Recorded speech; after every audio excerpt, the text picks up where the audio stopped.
এর মধ্যে বিশেষ 4টা কিতাব হলো তাওরাত, ইনজিল, জাবুর, কোরআন। এই 4টা হলো বিশেষ কিতাব। তাওরাত দেওয়া হয়েছিল মুসা আলাইহিস সালাতু ওয়াস সালামকে, জাবুর দেওয়া হয়েছিল দাউদ আলাইহিস সালাতু ওয়াস সালামকে, ইনজিল কিতাব দেওয়া হয়েছিল কোন নবীকে বলে? ঈসা আলাইহিস সালাতু ওয়াস সালামকে। আর কোরআন যার উপর নাজিল করা হয়েছে তিনি হচ্ছেন আমার নবী মুহাম্মদ সাল্লাল্লাহু আলাইহি ওয়াসাল্লাম। সকল নবীদের দাওয়াত একই ছিল।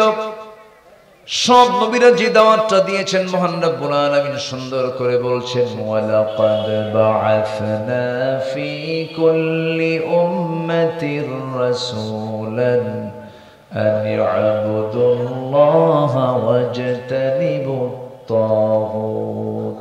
জোরে বলুন আল্লাহু আকবার। এই পৃথিবীতে সমস্ত পয়গম্বররা একই দাওয়াত দিয়েছেন। তারা বলেছেন, ও দুনিয়াবাসী, তোমরা ইবাদত করবে কার? আর তাগুতকে পরিহার করে চলবে।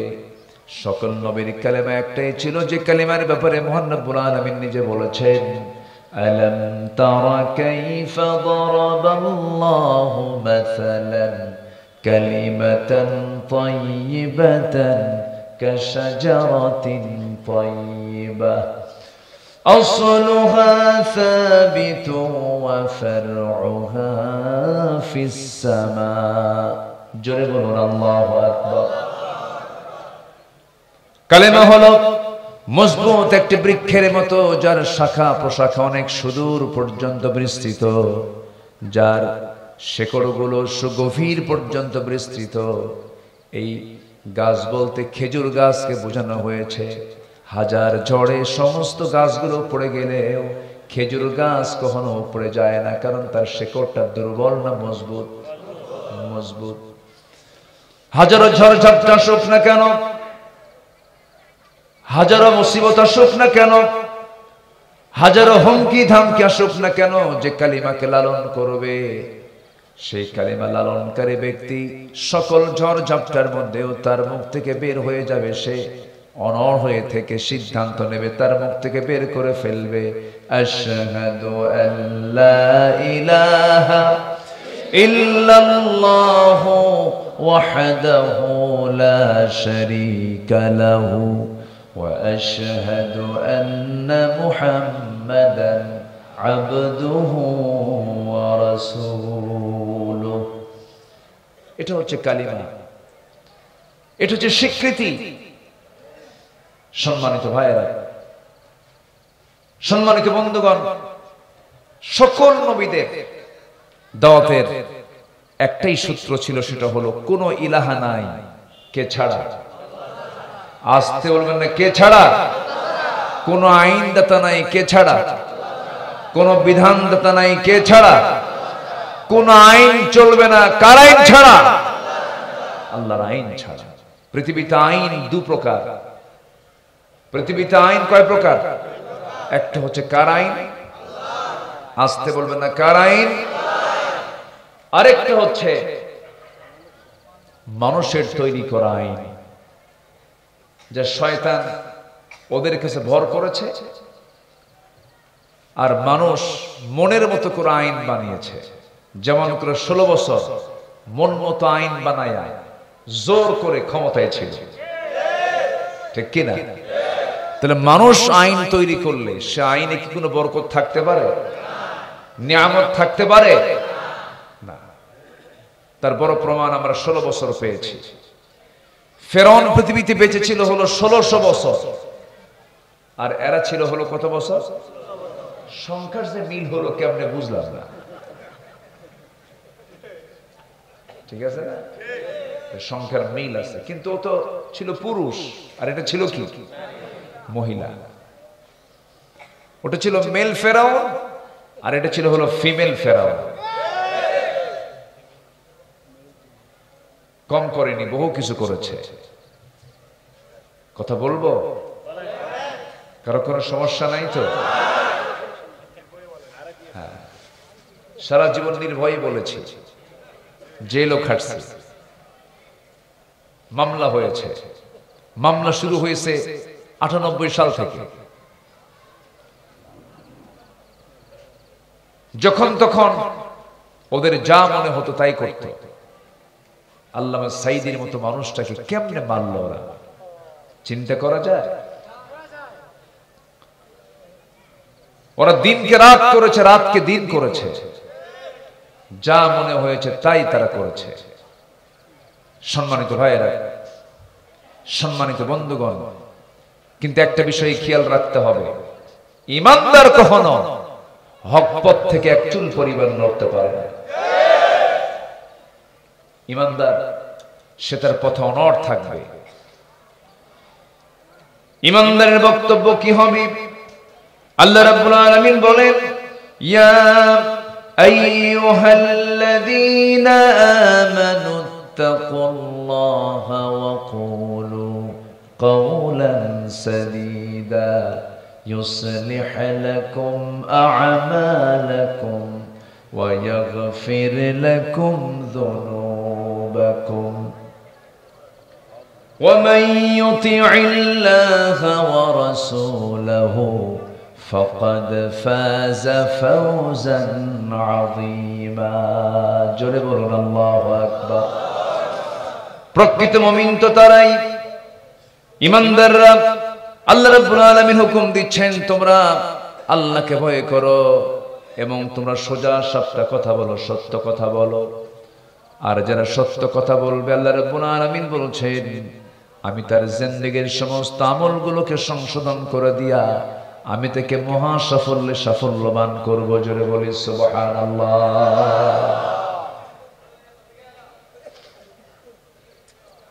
কি ঘটনা? কি ওইদিকে কথা কয় কে? কোথায়?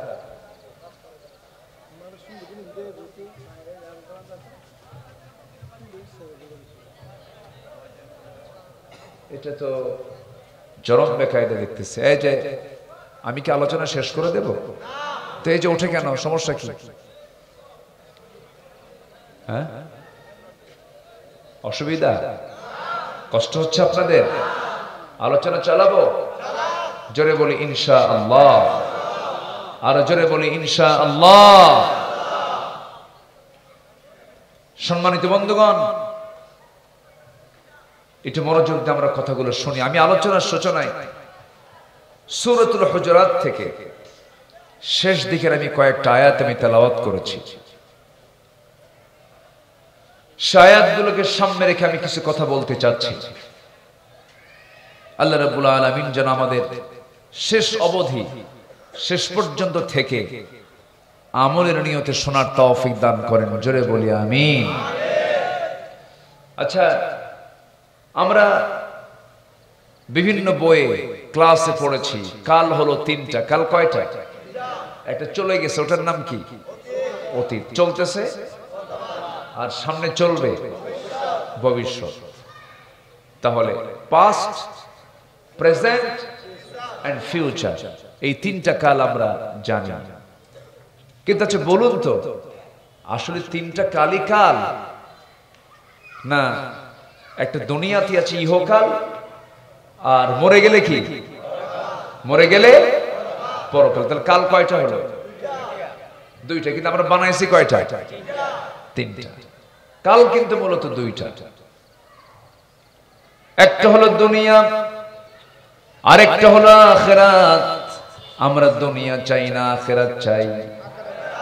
ভালো করে বলেন, আমরা দুনিয়া চাই না, আখিরাত চাই। মাহফিলের আখিরাত চাই, মাহফিল থেকে বের হয়ে দুনিয়া চাই।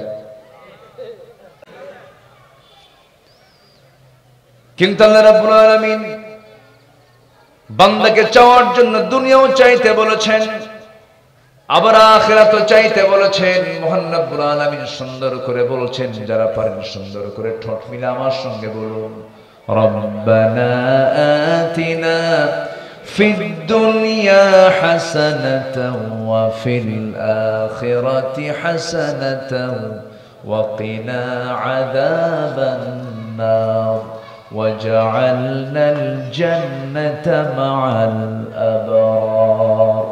জোরে বলুন আল্লাহু আকবার।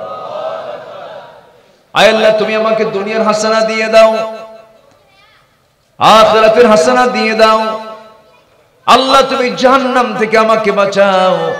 দুনিয়ার সৌন্দর্যের দরকার আছে, দুনিয়ার হাসানার দরকার আছে। এই দুনিয়াকে যে কোরআন দিয়ে সুন্দর করে সাজাবে, এই দুনিয়াকে যে কোরআন দিয়ে সুন্দর করে ব্যক্তিগত জীবনটাকে, সমাজ জীবনটাকে সাজাবে, এই দুনিয়ার সৌন্দর্য দিয়ে বান্দা আখিরাতকে সুন্দর করবে। জোরে বলি সুবহানাল্লাহ। দুনিয়া সুন্দর করতে হবে কি দিয়া? এই জীবনকে সাজাতে হবে কি দিয়া? কোরআন দিয়া। আমার ভাইয়েরা একটু মনোযোগ দিয়ে আমরা শুনি, কথাগুলো একটু মনোযোগ দিয়ে শোনার চেষ্টা করি। তাহলে আমরা প্রস্তুতি নিব মূলত দুনিয়ার না আখিরাতের। কিসের প্রস্তুতি? আখিরাতের প্রস্তুতি। আজকে আমার দেশের মুসলমানদের এত সুন্দর প্রস্তুতি, দিন শুরু হয় বিড়ি খায়া, দিন শেষও করে বিড়ি খায়া। এলাকার লোক কি বিড়ি খায়? দোয়া কি? হ্যাঁ, কি সুন্দর বিড়ি খায়। আরে বাপরে বাপ, শীতের মধ্যে কমে না বাড়ে? বাড়ে। কি টানা টানে, সে টানগুলো কি! এক একটা টান মেরে ধোঁয়া মুখটা ভরাইয়া দিল উপরের দিকে তুলে 4 তলা পার করে। আছে না নাই? আমার তো মনে হয় গোটা পৃথিবীতে যত রাষ্ট্র আছে, এর মধ্যে সবচাইতে বেশি বিড়ি খায় যে রাষ্ট্রের মানুষ, বলেন তো? বাংলাদেশ। এত খাওয়া খায়। এই 53 বছর যতবার বাজেট পেশ হয়েছে, প্রত্যেকটা বাজেটে বিড়ির দাম বাড়ছে। যারা বিড়ি খায় তারা কয় বাড়ি বেঁচে হলেও খাওয়া। ঠিক আছে না? আপনার মাইকের আওয়াজ আমি আজকে সন্তুষ্ট না।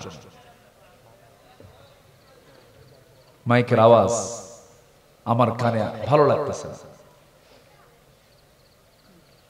যাই হোক, সম্মানিত ভাইয়েরা, একটু আমার দিকে তাকান। তাহলে আমরা দুনিয়াতে আসছি বিড়ি খাওয়ার জন্য। আচ্ছা, বিড়ি খেয়ে কি স্বাস্থ্য ভালো হয়? আচ্ছা, বিড়ি খেয়ে কি পেট ভরে? কি ভরে? ভরেটা কি? হ্যাঁ, কি হয়? ব্রেন ওয়াশ হয়। আরে কি যে করতেছেন আপনি! সম্মানিত ভাইয়েরা,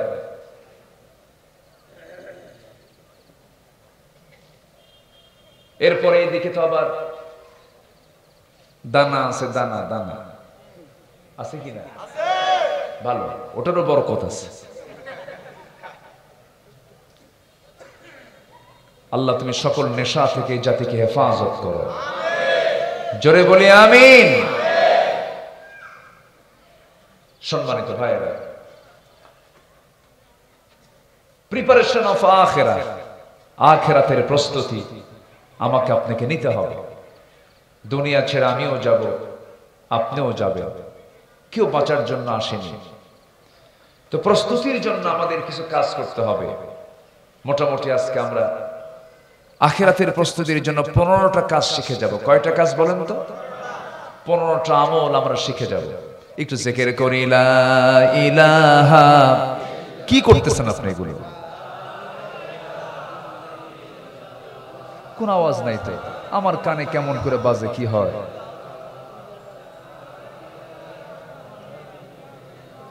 লা ইলাহা ইল্লাল্লাহ সুবহানাল্লাহ আলহামদুলিল্লাহ। আরো জোরে লা ইলাহা, আরো জোরে লা ইলাহা। ঠিক আছে। লা ইলাহা ইল্লাল্লাহ মুহাম্মাদুর রাসূলুল্লাহ সাল্লাল্লাহু আলাইহি ওয়াসাল্লাম। তাহলে আমরা একটা একটা করে আজকে শিখে যাই। নাম্বার 1, আখিরাতের প্রস্তুতির জন্য 1 নাম্বার লাগবে হলো ঈমান লাগবে। কি লাগবে? ঈমান। সন্দেহ ঈমান না সন্দেহ মুক্ত ঈমান? এই বাচ্চাগুলো দৌড়ায়, পিছন দিয়ে দৌড়ায়, কিছু বুঝি না, আওয়াজগুলো এসে ধাক্কা খাচ্ছে এই জায়গায়। সব দুরন্ত বাচ্চাগুলো না? আপনি বসে।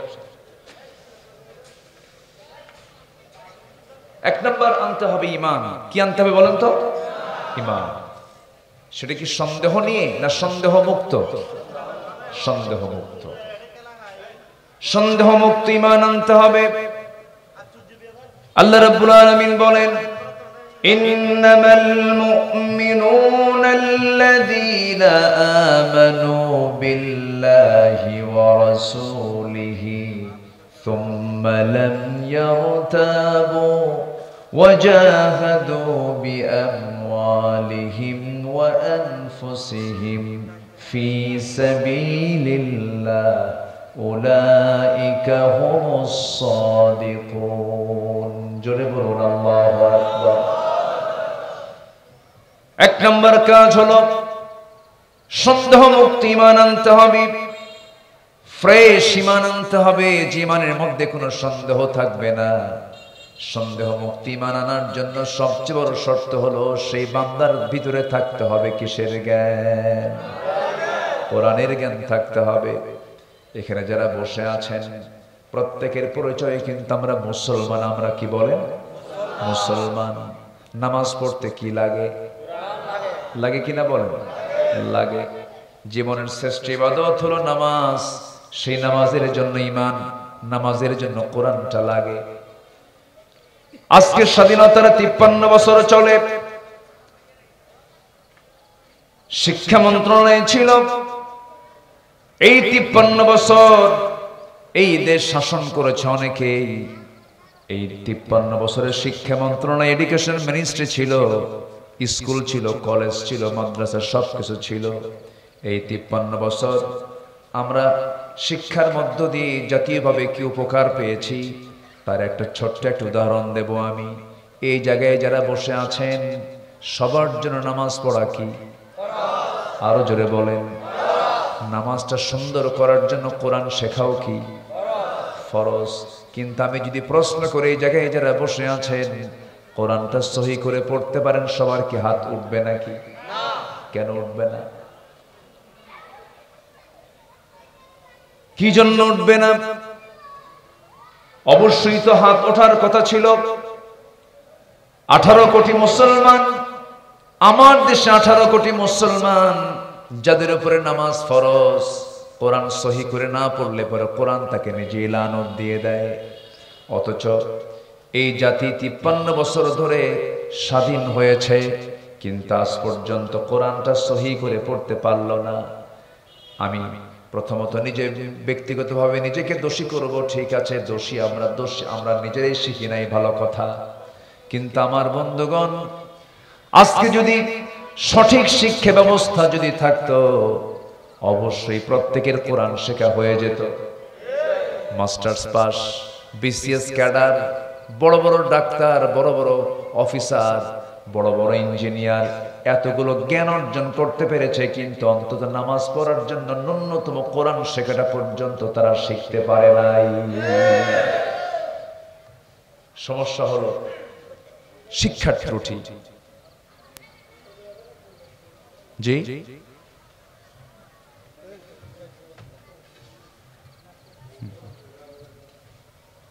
ও বোঝেই না কিছু, ও কিছুই বোঝে না। সম্মানিত ভাইয়েরা, তাহলে আমার দেশে যে শিক্ষার যে সিস্টেমটা, একটা মানুষ চূড়ান্ত ডিগ্রি নিল, মাস্টার্স পাস করলো, অথচ তার কোরআন শেখা হলো না। শিক্ষা ব্যবস্থার যে ত্রুটি, শিক্ষা ব্যবস্থার যে অপূর্ণতা, তার ফলাফল আজকে আমার এই দেশের অধিকাংশ মানুষগুলো কোরআনই পড়তে পারে না। তারা চেয়েছিল এই জাতিকে ষড়যন্ত্রের মধ্য দিয়ে ইসলাম থেকে, কোরআন থেকে কেমন করে দূরে রাখা যায়, এটা ছিল তাদের চক্রান্ত। আমরা বহু দেখেছি, আর দেখতে চাই না। কেউ এই দেশ চালিয়েছে 25 বছর, কেউ চালিয়েছে 16 বছর, কেউ চালিয়েছে 9 বছর। মাঝখান দিয়া মঈনুদ্দিন, ফখরুদ্দিন এই গ্রুপ চালাইছে কয়েক বছর। সব দেখা শেষ। সবার নামের আগে মোহাম্মদ লাগানো থাকলেও, মুসলিম পরিবারের সন্তান হলেও, মুসলমান হলেও ইসলাম দিয়ে তারা রাষ্ট্র চালায় নাই। অতএব সব দেখা শেষ। আগামী দেশ আমরা দেখতে চাই কোরআনের দেশ। রাজি আছেন কারা কারা? হাত উঁচু করে দেখান মুসলমান।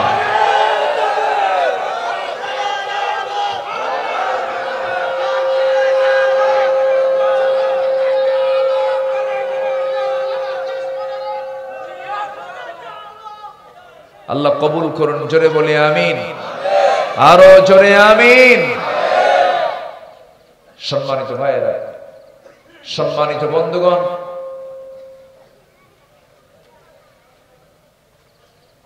তাহলে আমরা কি চাই এই দেশে এমন একটি শাসন ব্যবস্থা চালু হোক যে শাসনে থাকবে কিসের বিধান? আসতে বলবেন না, কিসের বিধান? কোরআনের বিধান। কোরআন যেখানে থাকবে সেখানে অশান্তি থাকবে? থাকবে অশান্তি? সূর্য যেখানে আলো দেবে সেখানে অন্ধকার থাকবে? এখন সূর্য দেখা যায়, এখন কি আছে? অন্ধকার। সূর্য নাই, অন্ধকার। সূর্য আসলে আলো চলে আসে, এটা হলো আলো। এটা কি বলেন? আলো। আলো থাকলে আলোকিত হবে। এই আলো যদি আমরা নিভিয়ে রাখি, এই কোরআনটাকে যদি আমরা আলোকিত না করি, সমাজে যদি বাস্তবায়ন না করি, সমাজের এই অশান্তি কখনো দূর হবে না। এই অশান্তি দূর করার জন্য একটাই পথ, সেটা হলো কোরআন দিয়ে ব্যক্তি, সমাজ, রাষ্ট্র, পরিবারকে সুন্দর করে সাজিয়ে তোলা। আল্লাহ কবুল করুন। জোরে বলি আমিন, আরো জোরে আমিন। আমার নবীজির জন্ম হয়েছিল সেই সমাজে, যে সমাজের মানুষ সামান্য ভাঙ্গা পাতিলকে কেন্দ্র করে যুগের পরে যুগ যুদ্ধ লেগে রাখত। সামান্য ইস্যুকে কেন্দ্র করে খুনাখুনি পর্যন্ত হয়ে যেত। যে যুগে নিজের মাকে পর্যন্ত বিয়ে করে ফেলত, যে যুগে একটা নারী শিশু মার পেট থেকে জন্ম নিয়েছে, জীবন্ত পুঁতে হত্যা করত। এত অসভ্য বর্বর একটা জাতিকে আমার নবীজি এত সুন্দর পৃথিবীর সুসভ্য জাতিতে রূপ দিলেন, কোন তন্ত্র মন্ত্র দিয়ে নয়। আবু বকর তৈরি হলো, সেই সমাজ থেকে ওমরের মতো জগৎধন্য মানুষ বের হলো। সাইয়েদনা ওসমান জিন্নুরাইনের মতো, সাইয়েদনা আলীর মতো, জাফর বিন আবু তালিবের মতো, আব্দুল্লাহ বিন রাওহার মতো, খালিদ বিন ওয়ালিদের মতো এই সমস্ত জান্নাতি মানুষগুলো সেই জাহেলি যুগের ওই সমাজ থেকে বের হয়ে আসলো। অন্য কিছুর ছোঁয়া দিয়ে নয়, কিসের ছোঁয়া পেয়ে? আসতে বলবেন না, কিসের ছোঁয়া পেয়ে? সেই কোরআন আজও আছে না নাই? আচ্ছা, আমরা শুধু ধোকায় পেয়েছি। 53 বছর শুধু ধোকায় দিয়েছে আমাদেরকে। সম্মানিত ভাইয়েরা, আমার নবীজির জন্ম যে সময়, নবীজি অনেক চেষ্টা করেছেন নবুয়ত প্রাপ্তির আগে। হিলফুল ফুজুল গঠন করেছিলেন। 25 বছর বয়সী অনেক চেষ্টা করেছেন, পারেন নাই। পেলেন তার সামনে যখন কোরআনটা চলে আসলো, কোরআন দিয়ে যখন তিনি দাওয়াতি কার্যক্রম শুরু করে দিলেন, যখন তার হাতে কোরআন এসেছে, সেই সময় থেকে রাসূল বিফল না সফল? সফল হয়েছে। আমার নবীজি কালিমার দাওয়াত শুরু করলেন। সেই জাহিলি যুগের মানুষগুলো এতটাই বড় বড় ছিল, তারা আল্লাহর ঘর কাবাকে সামনে রেখে উলঙ্গ হয়ে তারা তোয়াফ করত, উলঙ্গ হয়ে তারা তোয়াফ করত। আল্লাহর ঘর কাবার ভিতরে পর্যন্ত তারা মূর্তি ঢুকিয়ে দিয়েছিল, প্রতিমার পূজা তারা করত। তাদের মনগুলো এত নোংরা ছিল, এত শক্ত ছিল তাদের মন, নেশাক্রান্ত ছিল তারা, এত নেশা করত যে তারা পানি যা পান করত তার চাইতে মদ বেশি খেত। জিনার সয়লাভ ছিল, সুদের কারবার ছিল। সেই অসভ্য একটা জাতিকে 100টার কাঠিতে আবদ্ধ করেছেন রাসূল। আমার নবীর হাতে বায়াত নিয়ে একজন সাহাবী যখন দ্বীন গ্রহণ করলেন, সুন্দর চেহারার অধিকারী, আমার নবীর সামনে হাতে হাত রেখে কালিমা গ্রহণ করলেন। কয়েকটা দিন যেতে না যেতেই তার চোখের পানি ফুরায় না, খালি কান্দে। রাসূল বলছেন, সাহাবী, দ্বীন গ্রহণ করে মনে হয় তোমার কষ্ট হচ্ছে, মনে হয় তুমি কান্দো কেন, কি হয়েছে, তোমার তো আনন্দের কথা, তুমি কেন কান্দো, কেন কাঁদতেছো তুমি?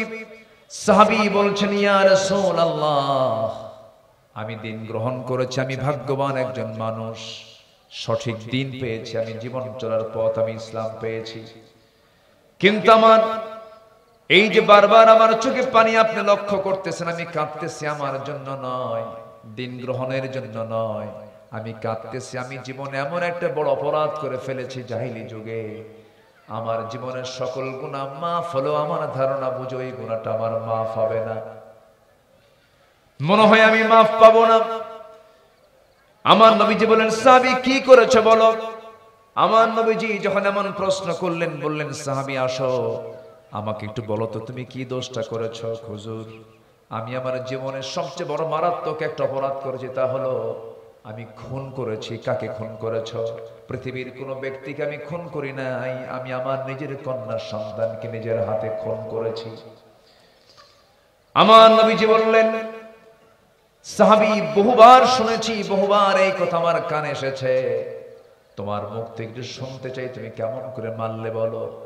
হাঁটু গেড়ে দিয়ে নবীর সামনে বসে বলছেন, ইয়া রাসূলুল্লাহ, আমার স্ত্রী গর্ভের সন্তান যখন 6 মাস হয়েছে, বউটাকে বললাম, যাও বাবার বাড়ি চলে যাও, বাবার বাড়ি পাঠায়া দিলাম এবং তাকে চূড়ান্ত কথা জানিয়ে দিলাম, ছেলে যদি হয় সন্তানটা নিয়ে বাড়িতে চলে আসবে, মেয়ে যদি হয় আমাকে বলার দরকার নাই, তাকে জীবন্ত পুঁতে হত্যা করে দুনিয়া থেকে বিদায় করে দেবে। বউ আমার চলে গেছে বাবার বাড়ি, সন্তান ডেলিভারি হলো, কিন্তু আমাকে জানানো হলো সন্তান মৃত হয়েছে, কিন্তু সন্তানটা মেয়ে হয়েছে। ধীরে ধীরে বড় হতে লাগলো আমার অজান্তে। 6 বছর যখন পার হলো, হঠাৎ করে সন্তানটা আমার দৃষ্টিগোচর হয়েছে, হঠাৎ করে আমার চোখের সামনে ধরা পড়ে গেছে। দেখলাম আমার মতো হাত, আমার মতো পা, আমার মতো চোখ, আমার মতো কান, আমার মতো হাত পা, আমার মতো চেহারা, আমার মতো হাসি, আমার মতো কপাল, আমার মতো চুল। চট করে তাকে ধরলাম, ধরে নিয়ে আমি সোজা আমার স্ত্রীর সামনে দাঁড় করিয়ে বললাম, স্ত্রী সত্যি করে বলো তো সন্তানটা কার?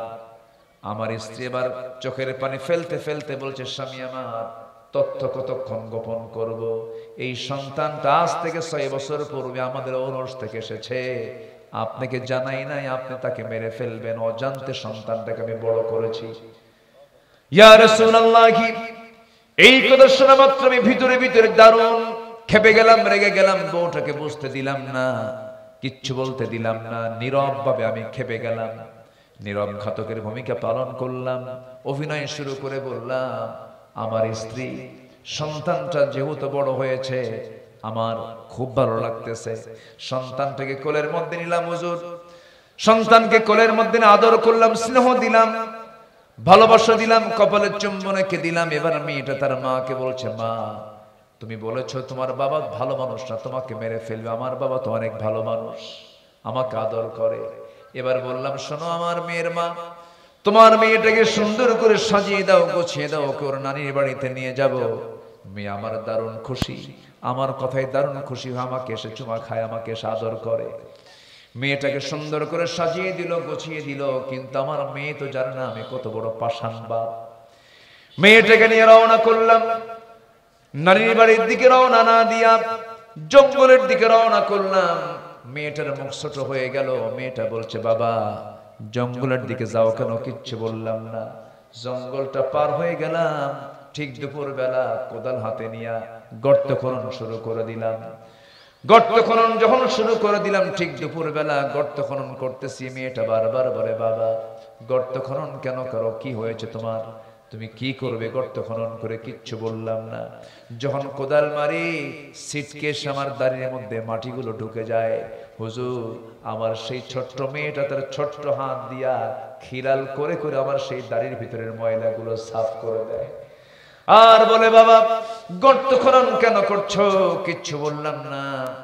এরপরে যখন গর্ত খনন করতেছিলাম, হুজুর, আমার শরীর থেকে ঘামগুলো ঝরে, আর মেয়েটা আমার সেই ঘামগুলো গামছা দিয়ে বারবার মুছদার বলে, বাবা তুমি নানির বাড়ি কখন যাবা? কিচ্ছু বললাম না। গর্ত খনন শেষ হয়ে গেল। গর্ত খনন শেষ হওয়ার পর মেয়েটাকে অভিনয় করে বললাম, মা দেখো তো গর্ত খনন কেমন হয়েছে। আমার মেয়েটা এবার মুস্কাশি মেরে হুজুর গর্তের কাছাকাছি গেল। গর্তের কাছাকাছি গিয়া উকি মেরে দেখতে লাগলো। আমি পিছন দিকে চলে আসলাম। শিরকিয়াতের কারণে, জাহালাতের কারণে ভিতরে কোনো দয়া মায়া কাজ করলো না। পিছন দিক থেকে এসে এমন জোরে তার পিঠে ধাক্কা মারলাম, এক ধাক্কায় মেয়েটা গর্তের মধ্যে পড়ে গেল উপর হয়ে। চট করে চিত হলো, দুটো হাত এক জায়গায় করে বলছে, বাবা বুঝতে পেরেছি মার কথাটাই সত্যি। আমার মা বারবার বলেছিলেন, ও বাবা বুঝতে পেরেছি আমার দোষটা কোথায়। ছেলে হতে পারে নাই, মেয়ে সন্তান হয়ে দুনিয়াতে জন্ম নিয়েছিলাম। আমাকে তুমি আজকে মেরে ফেলবে আমি এটাও জানি, তবে বাবা শেষবারের মতো দুইটা হাত জোর করে বলি, বাবা আমাকে আজকের দিনের মতো একটা বারের জন্য ছেড়ে দাও। এই চেহারা কোনোদিন তোমার সামনে দেখাবো না, একটা বার আমাকে ছেড়ে দাও। প্রয়োজনে ভিক্ষা করে খাবো, তোমার সামনে মুখ দেখাবো না। বারবার আমার কাছে প্রাণ ভিক্ষা চাইলো, কিন্তু হুজুর আমার জিহালাতের কারণে, আমার শিরকিয়াতের কারণে ভিতরে কোনো ভালোবাসার দাগ কাটলো না। নিজের হাতে বড় জনের একটা পাথর হাতে নিলাম, সন্তানদের কলিজা বরাবর এত জোরে নিক্ষেপ করলাম, ফিঙ্কি দিয়ে বুকে রক্তগুলো বের হতে লাগলো। বারবার চিৎকার করে ডাকে, বাবা বাবা। দয়া মায়া কিচ্ছু হলো না। হাতের মধ্যে পাথর চাপা দিলাম, মাটি নিলাম, কোদাল দিয়ে বালু দিয়া মাটি দিয়া চাপা দিয়া জনমের মতো সন্তানকে গর্তের মধ্যে শেষ করে দিলাম। আমার নবীজি কথাগুলো শুনলেন, চোখের পানি আটকাতে পারলেন না। রাসূল বলছেন, সাহাবী রে, ও আমার সাহাবী দাহিয়ে কলবি, তুমি যেমন অনুমান করছো তোমার এই গুনাহ মনে হয় মাফ হয় নাই, কিন্তু ইসলাম তেমন একটি বিধানের নাম, যে ব্যক্তি নতুন করে দিন গ্রহণ করবে তার আগের সমস্ত গুনাহগুলো আমার আল্লাহ রাব্বুল আলামিন মাফ করে দেন। আমার ভাইরা, এই কথাটা বলার মূল উদ্দেশ্য হলো, এই যে অসভ্য জাতিগুলো, এত হিংস্র জাতিগুলো যে ওমর রাসূলকে মারতে যান, সে ওমর কালিমা গ্রহণ করেছেন, সে ওমরটা এত ভালো মানুষ হয়েছেন কিসের বদৌলতে? আসতে বলবেন না, কিসের বদৌলতে? ইমানটা মজবুত হবে কি দিয়া? কোরআন জানি না, কোরআন পড়ি না, কোরআন মানি না, আমার ইমানটা কেমন করে মজবুত হবে? ইমান তো সন্দেহের মধ্যেই থেকে যাবে। এই জন্য আল্লাহ রাব্বুল আলামিন বলেছেন, সুম্মা লাম ইয়ারতাবু, ইমান যারা আনবে, যারা সন্দেহ করবে না, সন্দেহ মুক্ত যারা ইমান আনবে, এরপরে বলেছেন ওয়াজাহাদু বিআমওয়ালিহিম ওয়া আনফুসিহিম ফি সাবিলিল্লাহ, এবং যারা নাম্বার 2 আমল যারা করবে, যারা মাল দিয়ে জান দিয়ে জিহাদ করবে কার পথে? আসতে বলবেন না, কার পথে? আল্লাহ তাদের ব্যাপারে বলেছেন, এই সমস্ত বান্দাগুলো হলো সত্যবাদী। জোরে বলি সুবহানাল্লাহ। কষ্ট পাচ্ছেন মনে হয়? আলোচনা চালাই, আমাকে না বলে কিছু লোক কিন্তু এখনো উঠতেছে। আমার উঠতে একটু দেরি হয়ে গেছে, আমার আরো একটু আগে উঠলে ভালো হতো, তাই না? হঠাৎ করে ঠান্ডাও পড়েছে। আমি কক্সবাজারে বহুবার এসেছি, কিন্তু এরকম ঠান্ডা, এত দ্রুত ঠান্ডা পড়ে গেছে না? এরকম ঠান্ডা মনে হয় আমি হ্যাঁ 2-1 দিন হচ্ছে হঠাৎ করে ঠান্ডা পড়েছে। এর মধ্যেও যে বসে আছেন আপনারা, বলি আলহামদুলিল্লাহ। এবং আজকের মাহফিলে অনেক মা বোন মাহফিলে আসছে, আমি লক্ষ্য করেছি। আল্লাহ তুমি মা বোনদের অংশগ্রহণকে তুমি আল্লাহ কবুল করো। তাহলে আমরা প্রস্তুতি নেব দুনিয়ার না আখিরাতের? বলেন দুনিয়ার না আখিরাতের? বেঁচে আছি ইহকাল, মরে গেলে আস্তে, মরে গেলে কোনটা চিরস্থায়ী? কি ইহকাল না পরকাল? থেকে যাবে কোনটা, দুনিয়া না আখিরাত? আখিরাত। ওদের চিন্তা করতে হবে কিসের বলেন তো? আখিরাতে। এক নাম্বার আখিরাতের প্রস্তুতির জন্য লাগবে পুঁজি হলো এক নাম্বার ঈমান। এক নাম্বার কি? ঈমান। সেই সন্দেহ না সন্দেহ মুক্ত? আল্লাহ আছেন না নাই? কোথায় বলেন? খুব চিন্তা ফেলে দিলাম মনে হয় আপনাদের। আল্লাহ আছেন না নাই? কোথায়? চাচা কই যায়? হ্যাঁ চাচা আর আসবেন না? ওরে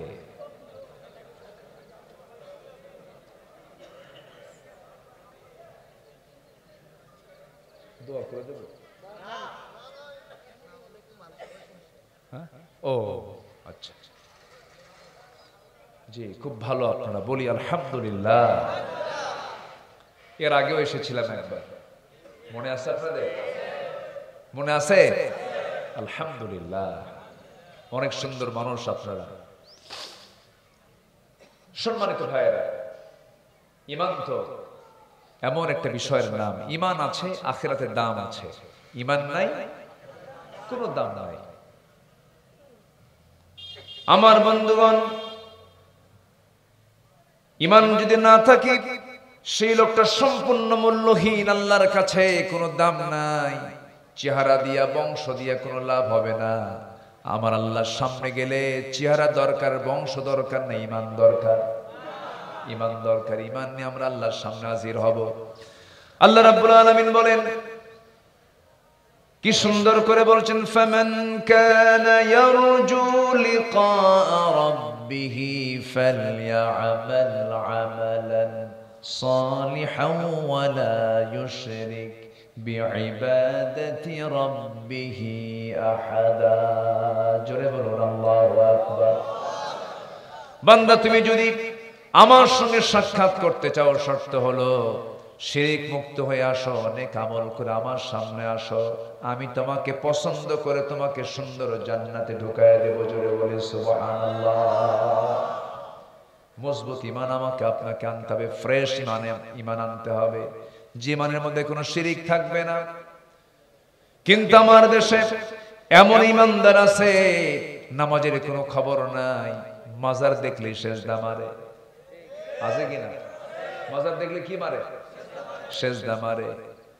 নামাজ পড়ে না, নামাজের ধার ধারে না, শিরকের কাজে মত্ত আছে। এমন বহু বান্দা বাংলার জমিনে আছে। আবার কিছু কিছু ব্যক্তির নামই আছে ঈমান আলী। কি না? ঈমান আলী, কিন্তু নামাজই পড়ে না।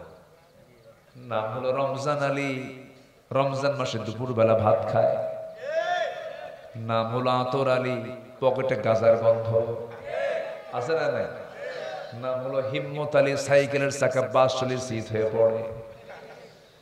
নাম হলো বাদশা মিয়া, ভিক্ষা করে। নাম কি? কি করে?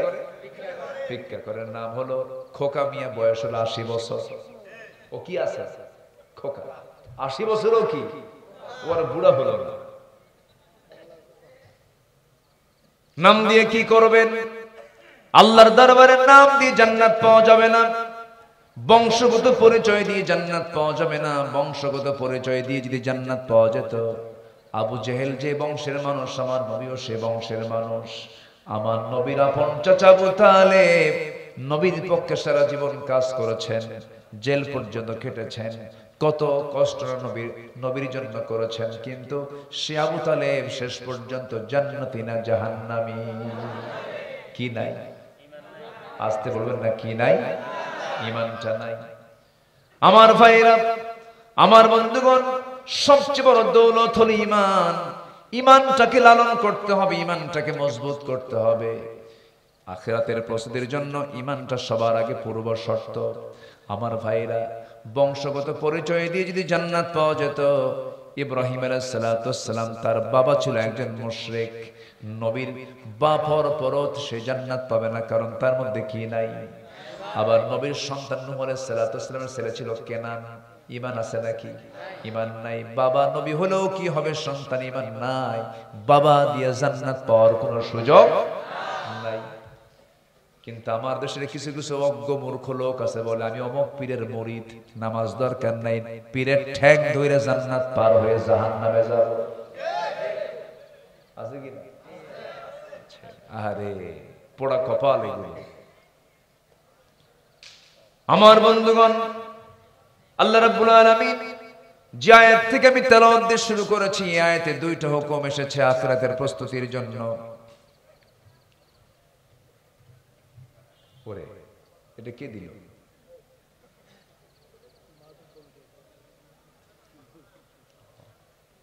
আচ্ছা ঠিক আছে, উত্তর দেব ইনশাআল্লাহ। সম্মানিত ভাইরা, আমার দেশে বহু ইমানদার আছে, মানে ঠেলায় পড়লে দাড়ি কেটে ফেলে। আছেন এরকম? আছেন না বলেন তো?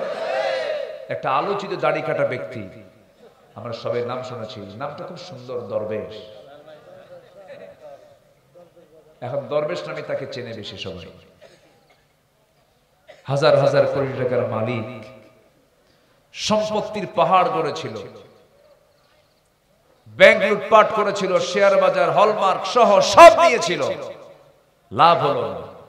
বাঁচার জন্য নৌকায় চললো, বন্ধু একখান সাথে নিয়ে সামনের দিকে আগালো, নৌকার ভিড়ল না, কোস্টগার্ড ধরে আইনমন্ত্রীকে ধরে বলে, স্যার আপনাকে চিনছি, চলেন এখন থানায় চলেন।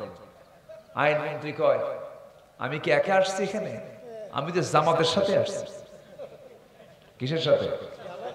জামাতের সাথে আসছে। ওই যে বসে আছে, কেউ আসছে না, দাড়ি কাটছে, মাথার চুল ছিল সাদা, সেটা কালো বানাইছে, গেঞ্জি পরছে, লুঙ্গি পরছে, সেনার কোনো উপায় নেই, পুরো তরকারি আলা। বলতেছে ওটা কে? ভালো করে দেখো, ওটাই দরবেশ। সম্মানিত বন্ধুগণ, সম্মানিত ভাইয়েরা, জমিনে যারা ফাসাদ সৃষ্টি করবে, আল্লাহর ওয়াদা, ওয়ালআনহুমুল্লাহ, আল্লাহ তাদের প্রতি লানত করবেন। লানত করেছে। ওরা 16 বছর আমাদের তালিকা করেছিল, জেলখানায় 16 বছর ছিল। সাধারণ মানুষ বেশি না আলেম ওলামা বেশি? আলেম ওলামা বেশি ছিল জেলখানা। সম্মানিত ভাইয়েরা, নাস্তিকদের বড় ভয়ারণ্য হয়েছিল এই 16 বছর। আমরা বহু কিছু দেখেছি, ওরা আমাদের তালিকা করেছে 16 বছর, এখন আমাদের তালিকা করার সময় হয়েছে। সম্মানিত বন্ধুগণ, এই জাতির সূর্য সন্তান, কিংবদন্তি আল্লামা সাঈদীকে কেমনে তারা হত্যা করলো? জেলখানা থেকে সুস্থ একটা মানুষকে ধরে এনে হসপিটালে ভর্তি করায়া, শরীরে পুশ করে, বিষ প্রয়োগ করে, পয়জনিং করে হত্যা করা হয়েছে। তাফসীর মাহফিলের এই প্ল্যাটফর্ম থেকে সুস্পষ্টভাবে জানান দিতে চাই, যারা এই অপকর্মের সঙ্গে জড়িত, খুনের সঙ্গে জড়িত, অবিলম্বে তাদেরকে গ্রেফতার করে চূড়ান্ত শাস্তি নিশ্চিত করা হোক।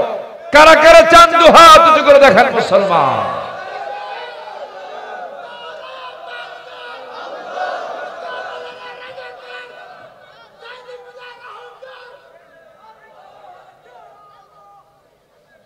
স্লোগান তো কম হয়ে গেল, দেন স্লোগান দেখি, দেন স্লোগান, মারেন আবার দেখি স্লোগান দেন।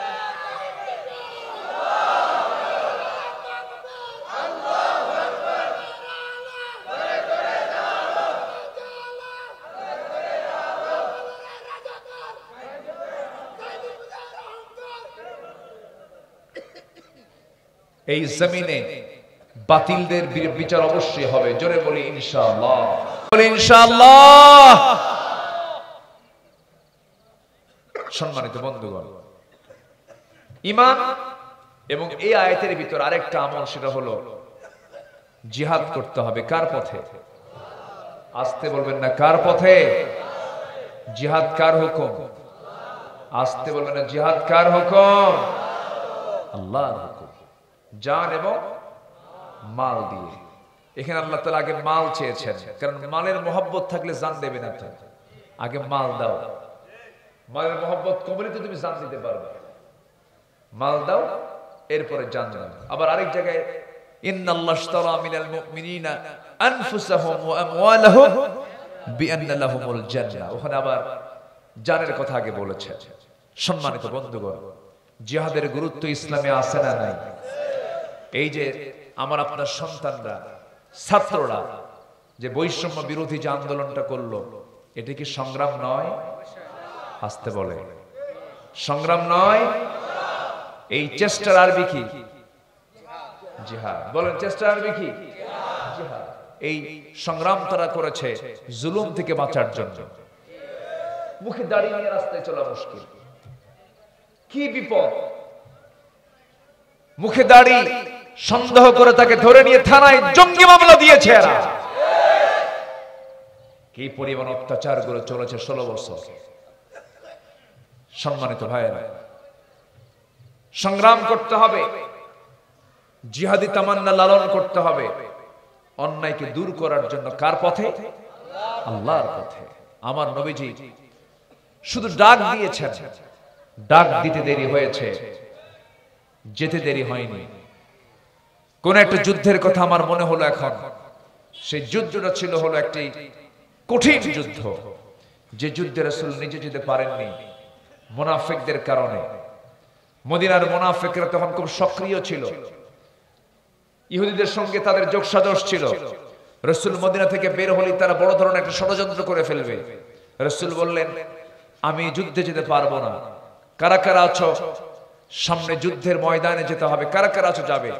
3000 সাহাবী একসঙ্গে সামনে দাঁড়ায় বললেন, ইয়া রাসূলুল্লাহ, আমরা আছি, আমরা যাব। আমার নবীজি খুশি হয়ে গেলেন। রাসূল বললেন, এই যুদ্ধ সাধারণ কোনো যুদ্ধ নয়, মুতার যুদ্ধ, রোমানদের বিরুদ্ধে যুদ্ধ করতে হবে। আমার নবীজি এই কথা বলেই বললেন, কে আছো? সব সামনে দাঁড়ায় গেছে। আমার নবীজি বললেন, এই কণ্ঠকে কি কোনো যুদ্ধে কিন্তু আমি যেতে পারছি না, কিন্তু আমি তোমাদেরকে সেনাপতি নিযুক্ত করে দিচ্ছি। এই কথা বলি নবীজি নাম ধরে ডাকতেনি, নবীজির চোখে পানি। নবীজি বলছেন, তোমাদের এই যুদ্ধের 1 নম্বর সেনাপতি আমি নিযুক্ত করলাম আমার পালক পুত্র যায়েদ। এই দিকে আসো। যে যায়েদের নাম কোরআনে আসছে, এই কোরআনে কোন সাহাবীর সরাসরি নাম নাই, অনেক নবীর নাম বাদ পড়েছে। অনেক সাহাবীর নাম, দামি দামি সাহাবীর নাম, সাইয়েদনা আবু বকরের নাম নাই, ওমরের নাম নাই, আলীর নাম নাই সরাসরি। কিন্তু এই কোরআনে শুধু একমাত্র একজন সাহাবীর নাম এসেছে, সেই সাহাবীর নাম হলো যায়েদ বিন হারিস। ফাকালা যায়েদুন মিনহা, আছে না? একজন সাহাবীর নাম আসছে। আমার নবীজি বললেন, ও আমার পালক পুত্র যায়েদ, তুমি হলে 1 নম্বর সেনাপতি। নবীজি ঘোষণা দিচ্ছেন, আর চোখের পানি বেয়ে, চোখের কোনা বেয়ে টপ টপ করে পানি পড়ছে। এরপরে বলছেন, আমার চাচাতো ভাই জাফর, তুমি হবে 2 নম্বর সেনাপতি। সামনে চলে আসলেন। নাম্বার 3 হলো আব্দুল্লাহ বিন রাওহা, তুমি হলে 3 নম্বর সেনাপতি। 3 জনকে দায়িত্ব দিয়ে সামনে দাঁড় করায় দিলেন। এরপর রাসূল কাদা কাদা কণ্ঠে বলছেন, শোনো, এই 3 জন যদি শহীদ হয়ে যায়, তোমাদের মধ্য থেকে তোমরা ওই যুদ্ধের ময়দানে তোমরা একজন সেনাপতি নিযুক্ত করে নিবা। এই কথা বলার সঙ্গে সঙ্গেই ওই 3 জন সেনাপতির আর বুঝতে দেরি হলো না যে আমরা 3 জনে শহীদ হয়ে যাব। কিন্তু তাদের চেহারায় হাসির ঝিলিক, কি সুন্দর করে তারা হাসি দিচ্ছিলেন। কিন্তু মুনাফিকরা পিছন দিক থেকে তাদের কানে কানে বলতেছে, ও 3 জন সেনাপতি, তোমরা যুদ্ধে যেও না, কারণ যুদ্ধের সেনাপতি হয় মূলত কয়জন? আসতে বলবেন না, কয়জন হয়? তোমরা 3 জনই কিন্তু যুদ্ধে গিয়ে মারা যাবে। কিন্তু জবাবি এই 3 সেনাপতির সঙ্গে সঙ্গে বলে ফেলেন মুনাফিকের দলেরা, শোনো, আমরা তো মরার জন্য জিহাদে যাচ্ছি, কারণ নাকের মধ্যে 3 জনই আমরা জান্নাতের সুঘ্রাণ পেয়ে গেছি। জোরে বলি সুবহানাল্লাহ। যুদ্ধের ডাক চলে এসেছে। আমার নবীজি বলছেন, যায়েদ, পরিবারের কাছ থেকে বিদায় নিয়ে আসো। হুজুর, আমি আর কোথায় যাব? আমার যাওয়ার কোনো পথ নাই। জাফর, যাও, পরিবারের কাছ থেকে বিদায় নিয়ে আসো। হুজুর, আপনি যেহেতু যেতে বললেন সেই জন্যই যাচ্ছি, আমার যাওয়ার কোনো আগ্রহ ছিল না। বাড়িতে চলে গেলেন। দরজার কাছে গিয়ে আস্তে করে নক করলেন, দরজা খুলে গেল। সন্তান, ছোট্ট ছোট্ট বাচ্চা 2টা আছে, 2 উরুতে রেখে সন্তান 2টাকে তিনি আদর করলেন, চুম্বন করলেন, সুন্দর করে মুস্কি মুস্কি হাসি মারলেন। সন্তানগুলোকে আদর করার পরপরই বলছেন, স্ত্রী, আমার সামনে এসে বসো। বউটাকে সামনে বসায়া দিয়া বউটাকে বলছে, আমার স্ত্রী, রাগ করো না, মন খারাপ করো না, যুদ্ধের ডাক আসছে, আমি যুদ্ধে যাচ্ছি, তুমি আমার জন্য দোয়া করো, আমি যেন মুতার যুদ্ধ থেকে আর ফিরে না আসি, আমি যেন মুতার যুদ্ধে শহীদ হয়ে যেন আল্লাহর জান্নাতে চলে যেতে পারি। বউটার চোখে পানি। বউটাকে দেখতে বলে, আমার স্বামী, আপনি যুদ্ধে যাবেন না কেন? অবশ্যই যুদ্ধে যাবেন, আমি আপনার জন্য দোয়া করে আপনি যুদ্ধে যান, যুদ্ধ করেন, কিন্তু আমি আপনার জন্য শহীদের দোয়া করব না, শাহাদাতের দোয়া করব না। কারণ আপনি যদি শহীদ হয়ে যান, এই কলিজার টুকরা, এই দুটো সন্তান তার এতিম হয়ে যাবে। আমি আপনার জন্য দোয়া করে যুদ্ধ করে আপনি গাজী হয়ে আমাদের মাঝে ফিরে আসুন। জাফর আবু তালিব সঙ্গে সঙ্গে আবেগ আপ্লুত হয়ে পড়লেন, কোষবদ্ধ তরবারি কোষমুক্ত করলেন। স্ত্রী হাতটা আস্তে করে টান মেরে ধরে স্ত্রীর হাতে তরবারির উল্টা দিক দিয়ে আঘাত করে বলছেন, আমার স্ত্রী, তোমার হাতে আমি কিসের আঘাত মেরেছি? তরবারের আঘাত মেরেছেন। হাত কাটছে নাকি? না কাটে নাই। কেন কাটলো না? উল্টা দিকে মেরেছেন, এই জন্য হাত কাটে নাই, সোজা মারলে কেটে যেত। এবার তিনি বলছেন, আমার স্ত্রী গো, তরবারের উল্টা দিকে আঘাত করলাম, এই জন্য তোমার হাত কাটলো না, যদি সোজা দিকে আঘাত করতাম হাত কেটে যেত। ঠিক তেমনি তুমি আজকে আমার জন্য যে দোয়াগুলো করতেছে, এই দোয়াগুলো সোজা নয়, এই দোয়াগুলো হলো উল্টা দোয়া। আমি মুতার যুদ্ধে গিয়ে শহীদ হয়ে যাব, তার বড় প্রমাণ আমি জাফর নাকের মধ্যে জান্নাতের ঘ্রাণ পেতেছি। আমি শহীদ হয়ে যাব, আমার জন্য দোয়া করো, আমি যেন শহীদ হয়ে আল্লাহর জান্নাতে চলে যেতে পারি। এই কথাগুলো বলেই তিনি ঘর থেকে বের হলেন। ছোট্ট ছোট্ট বাচ্চাগুলো কিতাবে আসছে, পিছন দিক থেকে বারবার আব্বা আব্বা বলে ডাকে, কিন্তু একটাবার জাফর পিছনের দিকে ফিরে তাকান নাই, জান্নাতের দিকে দৌড় মেরেছে। কিসের দিকে দৌড় মেরেছেন? দুনিয়ার প্রস্তুতি না আখিরাতের প্রস্তুতি? আখিরাতের প্রস্তুতি। আখিরাতের প্রস্তুতির জন্য আমার 15টা কাজ শিখে যাব, তার মধ্যে চলতেছে কয় নাম্বার? 2 নাম্বার। নাম্বার 1 হলো ঈমান। নাম্বার 1 কি? নাম্বার 2 হলো জিহাদ। নাম্বার 2 কি? জিহাদ। আরো আছে কয়টা বলেন? ওয়াজ কি একদিন দরকার না আরো দরকার? আমার বন্ধুগণ, আমার নবীজি করলেন, আমার নবীজির সেই প্রিয় সাহাবী বিদায় নিয়ে চলে আসলেন, যুদ্ধে ঝাঁপিয়ে পড়লেন। নাম্বার 3 সেনাপতি আব্দুল্লাহ বিন রাওহা। রাসূল বললেন, আব্দুল্লাহ, যাও পরিবারের কাছ থেকে বিদায় নিয়ে আসো। এই সাহাবীর এমন একটা জীবনের সময়, সেই সময় দুপুরবেলা তিনি বিয়ে করেছেন। ইয়াং টকবকে যুবক, দুপুরবেলা বিয়ে, রাত্রেবেলা বাসর ঘর, সন্ধ্যার সময় তিনি বিদায় নেওয়ার জন্য গেছেন বাড়িতে। সবার কাছ থেকে বিদায় নিয়েছেন, কিন্তু নতুন অতিথি স্ত্রী ঘরের মধ্যে বসে আছে। ঘরের সামনে গিয়ে দরজার পিছন দিকের শিকলটা লাগায় দিলেন, বাইরের শিকলটা লাগায় দিলেন। শিকল লাগায় বলছেন, বউ আমার, আমি তোমার নতুন স্বামী, যাকে তুমি ভালো করে দেখো না এ পর্যন্ত। দরজার শিকল আমি বাইরে থেকে লাগায় দিয়েছি, তুমি টান দিলে দরজা খুলবে না, আমি ভিতরে ঢুকবো না।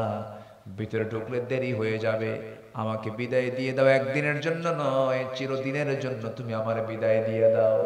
বউটা কান্দারে বলে, এমন স্বামী গ্রহণ করলাম যাকে একটাবার দেখলামও না। আল্লাহর কসম করে বলি, আমি আপনার সাথে কোনো প্রেম নিবেদন করব না, সময় ক্ষেপণ করব না। আপনি যুদ্ধে চলে যান, কিন্তু একটাবারের জন্য চোখের নজরটা একটাবার আমাকে দেখার সুযোগ দিয়ে দেন। একটাবার আমি আপনাকে তৃপ্তি ভরে দেখি, যেন হাসরের ময়দানে অসংখ্য লোকের মাঝ থেকে যেন আমি আপনাকে স্বামী হিসেবে চিনতে পারি। এই জন্য আমাকে একটাবার দেখার সুযোগ দিয়ে দেন। সঙ্গে সঙ্গে আব্দুল্লাহ বিন রাওহা বলছে, আমার স্ত্রী, এমন সহি নিয়ত যদি তোমার হয়ে থাকে, তুমি আমাকে আখিরাতেও পেতে চাও, আমি যদি তোমার জীবনের শেষ স্বামী হয়ে থাকি, তোমার জীবনে যদি তুমি আর স্বামী কোনো গ্রহণ না করো, কিয়ামতের দিন হাসরের ময়দানে তোমার মাঝে আমার মাঝে পরিচয় করে দেবার দায়িত্ব আমার আল্লাহ নিজে নিয়ে নিবে। এই কথা বলে ভিতরে ঢুকলেন না, বাইরে থেকে বিদায় নিলেন। যুদ্ধের ময়দানে সব চলে গেলেন। যায়েদ বিন হারিস শহীদ হয়ে গেলেন। কালিমার ঝান্ডা জাফর ইবনে আবু তালিব হাতে নিয়েছেন, তিনিও শহীদ হয়ে গেলেন। কালিমার ঝান্ডা নিয়েছেন কয় নাম্বার সেনাপতি? 3 নাম্বার সেনাপতি। আব্দুল্লাহ বিন রাওহা কালিমার ঝান্ডাতের মধ্যে নিয়ে যুদ্ধ চালাচ্ছিলেন। কাফেররা তার ডান হাতে মেরে দিয়েছে, বাম হাতে কালিমার পতাকা হাতের মধ্যে নিয়েছেন, বাম হাত কেটে ফেলে দিয়েছে। হাতের কর্তিত অংশ দিয়ে চট করে কালিমার ঝান্ডা মুখের মধ্যে কামড় মেরে ধরেছেন। কল্লাটা কেটে ফেলে দিয়েছে, জমিনে পড়ে গেছেন, মস্তক ছিন্ন হয়ে ছিটকে পড়ে আছে। কিন্তু তিনি দুনিয়া থেকে বিদায় হয়েছেন, কিন্তু আল্লাহর কালিমার ঝান্ডা তিনি জমিনে ফেলতে দেন নাই। কামড় মেরে ধরেছিলেন। ওয়াজাহাদু বিআমওয়ালিহিম ওয়া আনফুসিহিম ফি সাবিলিল্লাহ। আল্লাহর রাস্তায় যারা মাল দিয়ে, জান দিয়ে যারা আল্লাহর রাস্তায় জিহাদ করবে, আল্লাহ রাব্বুল আলামিন বলছেন তারাই হলো সত্যবাদী। কি সত্যবাদীদের পরিচয় তিনি দিলেন। আব্দুল্লাহ বিন রাওহা দুনিয়া থেকে বিদায় নিয়েছেন। চতুর্থ নাম্বার সেনাপতি খালিদ বিন ওয়ালিদ, তিনি সেনাপতির দায়িত্ব গ্রহণ করলেন। কালিমার ঝান্ডা হাতে নাই। দূর থেকে লক্ষ্য করে দেখেন কে যেন কালিমার ঝান্ডা ধরে আছে। দৌড় মেরে গিয়ে দেখেন কেউ ধরে নাই। জাফর বিন আব্দুল্লাহ বিন রাওহা দুনিয়া থেকে বিদায় নিয়েছেন, তার মুখের মধ্যে কালিমার ঝান্ডা তিনি কামড় মেরে ধরে আছেন। খালিদ বিন ওয়ালিদ করলেন কি?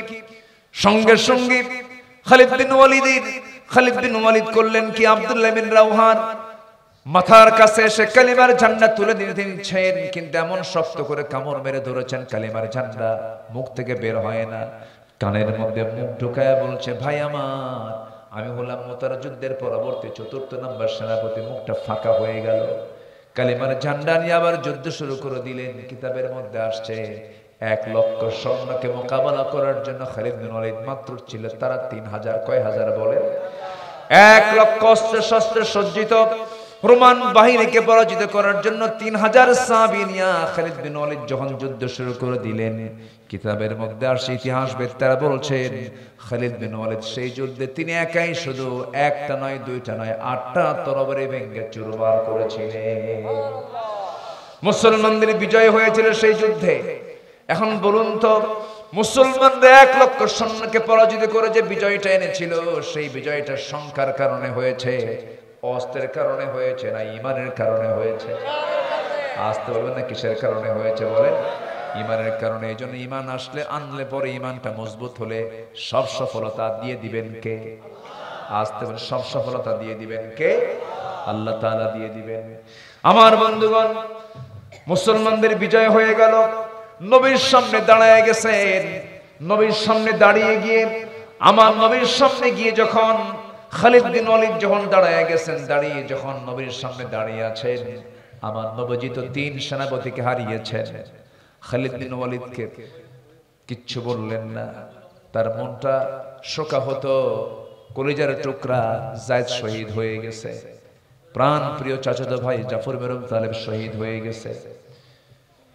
আব্দুল্লাহ বিন রাওহা শহীদ হয়ে গেছে।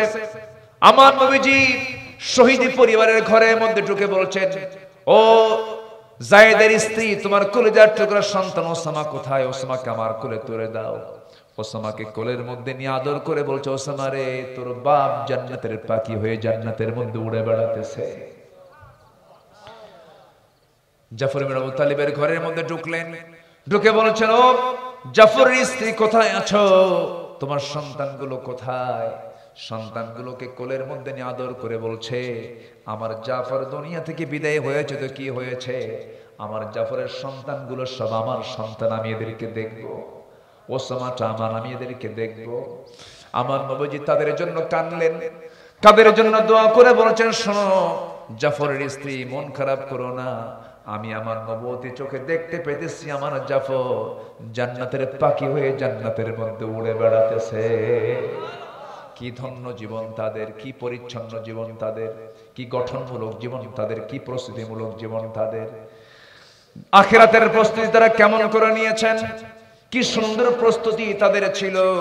আমার বন্ধুগণ, খালিদ বিন ওয়ালিদ নবীর সামনে দাঁড়ালেন যখন, খালিদ বিন ওয়ালিদ বলছেন, ইয়া রাসূলুল্লাহ, যুদ্ধের বিজয় হয়ে গেছে। রাসূল বলছেন, যুদ্ধের বিজয় হয়েছে ভালো কথা, তবে একটা প্রশ্ন করব, কি নামাজ ঠিকমতো হয়েছে নাকি? আল্লাহু আকবার বলে। নামাজের গুরুত্ব আছে না নাই বলে? আসতে বলবেন না, আছে না নাই? নামাজের গুরুত্ব আছে। নামাজটা আমরা ঠিকমতো পড়বো। জোরে বলি ইনশাআল্লাহ, আরো জোরে বলি ইনশাআল্লাহ। আখিরাতের প্রস্তুতির জন্য 1 নাম্বার কাজ শিখলাম আমরা, ঈমান। নাম্বার 2 হলো জিহাদ। নাম্বার 3 হলো তাকওয়া অর্জন করা।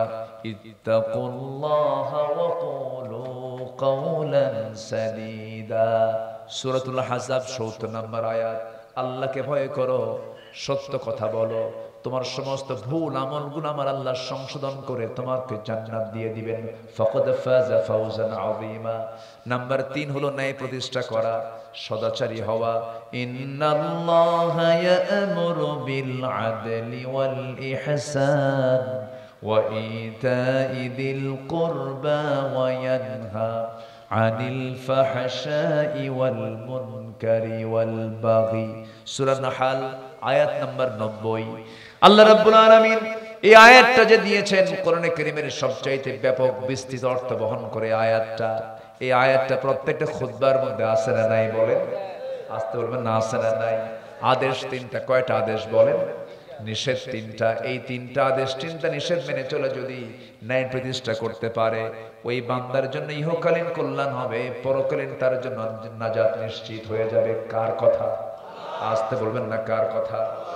নাম্বার 4 হলো দ্বীনের সঠিক ইলম অর্জন করা, দ্বীনের সঠিক ইলম হাসিল করা। কারণ সঠিক ইলম যদি হাসিল না হয় আমলটাও ব্যাঠিক হয়ে যাবে। আমল সঠিক হওয়ার জন্য ইলমটাও ব্যাঠিক হওয়া দরকার না, সঠিক হওয়া দরকার। সঠিক হওয়া দরকার। এই জন্য ইলমের জন্য চাইবো আমরা কার কাছে? আসতে বলবেন না, কার কাছে? কি সুন্দর করে আল্লাহ শিখায়া দিচ্ছেন, রব্বি জিদনি ইলমা, রব্বি জিদনি ওকুর রব্বি জিদনি ইলমা। সূরা তাহা 114 নম্বর আয়াত আল্লাহ রাব্বুল আলামিন শিখায়া দিচ্ছেন, তুমি আমার কাছে জ্ঞান বৃদ্ধির জন্য চাও, আমার কাছে সাহায্য চাও, আমি তোমার ইলমটা বাড়ায়া দেব, আমি তোমার জ্ঞানটা বাড়ায়া দেব।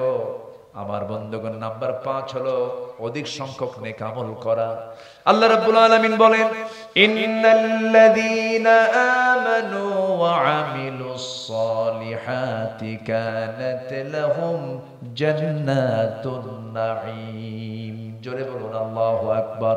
সূরা লোকমান আয়াত নাম্বার 8 আল্লাহ বলছেন, ঈমান আনবে যারা, আমল করবে যারা, আমি তাদের যার জন্য জান্নাতুন নাঈম রেখে দিয়েছি। জোরে বলেন সুবহানাল্লাহ। জান্নাত কয়টা? জোরে বলেন ভাই, কয়টা জান্নাত? আমি কি শেষ করে দেব? আলোচনা চালাবো? নুরু আজকে শেষ না শুরু? চলতেছে কেবল। কয়টা? 6টা। এখনো পড়ে আছে 15টা। কতগুলো পড়ে আছে এখনো, কিন্তু এইদিকে তো চলে যাচ্ছে সময়। ফজর পড়বেন তো সবাই? ফজর পড়বেন কারা কারা দেখি? এখনো কি হাত তোলার লোক নাই? এখনো কি হাত তোলা বাদ আছে কারো? অনেকে চিন্তায় আছে, হাত তুলি কেমনে? ওযুর পানি তো ঠান্ডা। জোরে বলি ইয়া আল্লাহ, আরো জোরে ইয়া আল্লাহ।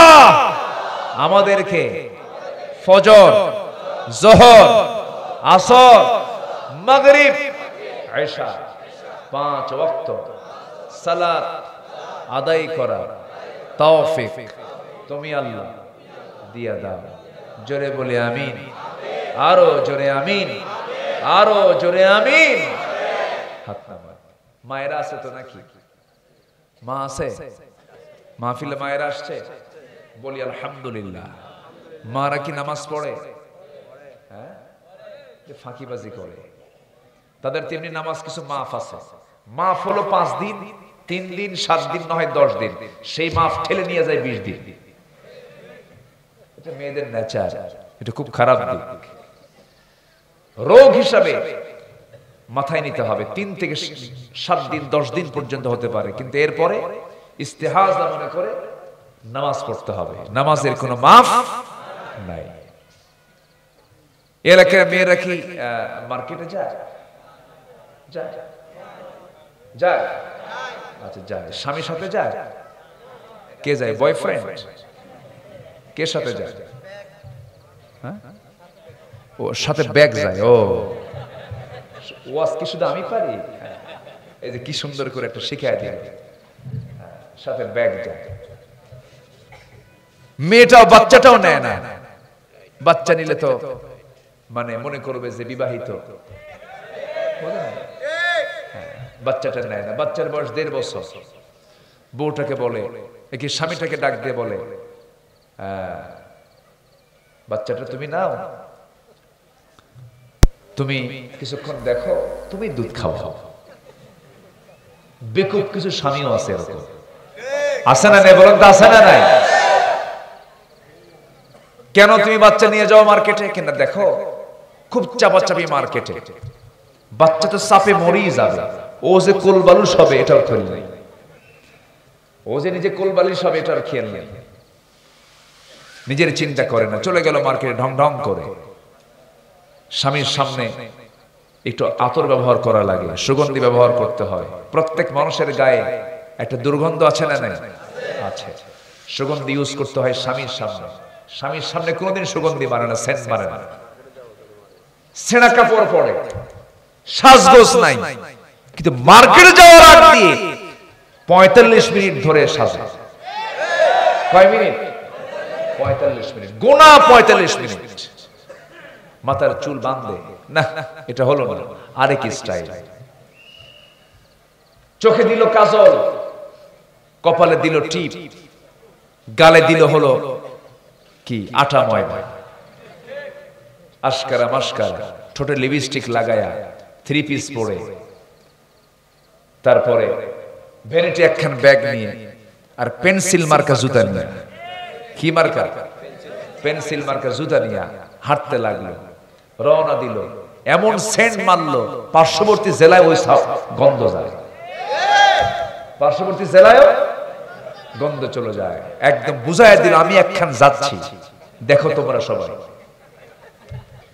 চলে গেল মার্কেটে বসে দোকানদারের সামনে ঠ্যাঙের উপরে ঠ্যাং তুলে দিয়া দোকানদারকে লক্ষ্য করে বলে, বুড়া চাচা কিন্তু দোকানদার, তাও কয় ভাইয়া একটা শাড়ি দেখানো যাবে কি? এত সুন্দর মাখরাজ আর সিফাত। দোকানদার এই সুন্দর ভাষা শুইনা ও তো চিত হয়ে পড়ছে। শাড়ি একখান বের করে নিজের গায়ে লটকা দিয়া বলে, আপা এই শাড়ি কিন্তু আপনাকে দারুণ মানাবে। ওটা আরেক বদমাইশ আছে না নাই? আচ্ছা, এগুলো করার জন্য মা আপনাকে দুনিয়াতে পাঠায় নাই। আপনার শরীর, আপনার দেহ, আপনার কণ্ঠ, আপনার সৌন্দর্য আপনি যদি আড়াল করে ধরে রাখতে পারেন, পর্দার মধ্যে রাখতে পারেন, আল্লাহর কসম আল্লাহ জাহান্নামকে আড়াল করে জান্নাত আপনার জন্য ওপেন করে দেবে। আল্লাহ তিনি মাদেরকে সহজ কিছু আমল করে আখিরাতের চিরস্থায়ী জীবনের প্রস্তুতি নেওয়ার তৌফিক দান করুন। জোরে বলি আমিন। মেয়েদের প্রস্তুতি একটাই, সেটা হলো পর্দার বিকল্প কোনো পথে জান্নাত পাওয়া যাবে না, পর্দা থাকতে হবে। আল্লাহ কবুল করুন। জোরে বলি আমিন। সম্মানিত ভাইরা, কষ্ট দিচ্ছি আপনাদের? কষ্ট দিচ্ছি না তো? আচ্ছা, অধিক সংখ্যক নেক আমল করতে হবে। সর্বক্ষণ আমাকে ভাবতে হবে আমি যে কোনো মুহূর্তে মারা যাচ্ছি। আমি মারা যাব কি কাল, পরশু, না যখন তখন? বলেন বলেন, কাল, পরশু না যখন তখন? যখন তখন। এই জন্য প্রস্তুতি নিতে হবে সব সময়ের জন্য। সম্মানিত ভাইরা, নাম্বার 7 হচ্ছে ধৈর্য ধারণ করা। বলেন তো, এই যে মাহফিলে আসছেন আপনারা, মাহফিলে আসা বসা আগে দরকার না ধৈর্য আগে দরকার? বলেন, বসা আগে দরকার না ধৈর্য আগে দরকার? ধৈর্য। বিয়া আগে দরকার না ধৈর্য আগে দরকার?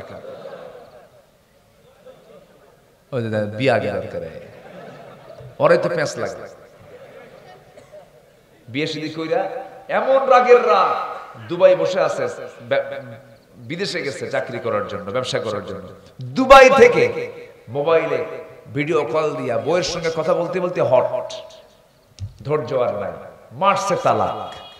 ওখান থেকে তালাক মারছে, সামনেও নাই। আচ্ছা, তালাক কি এরকম করে দেয়? তালাকের সিস্টেম কোরআনে আছে না নাই?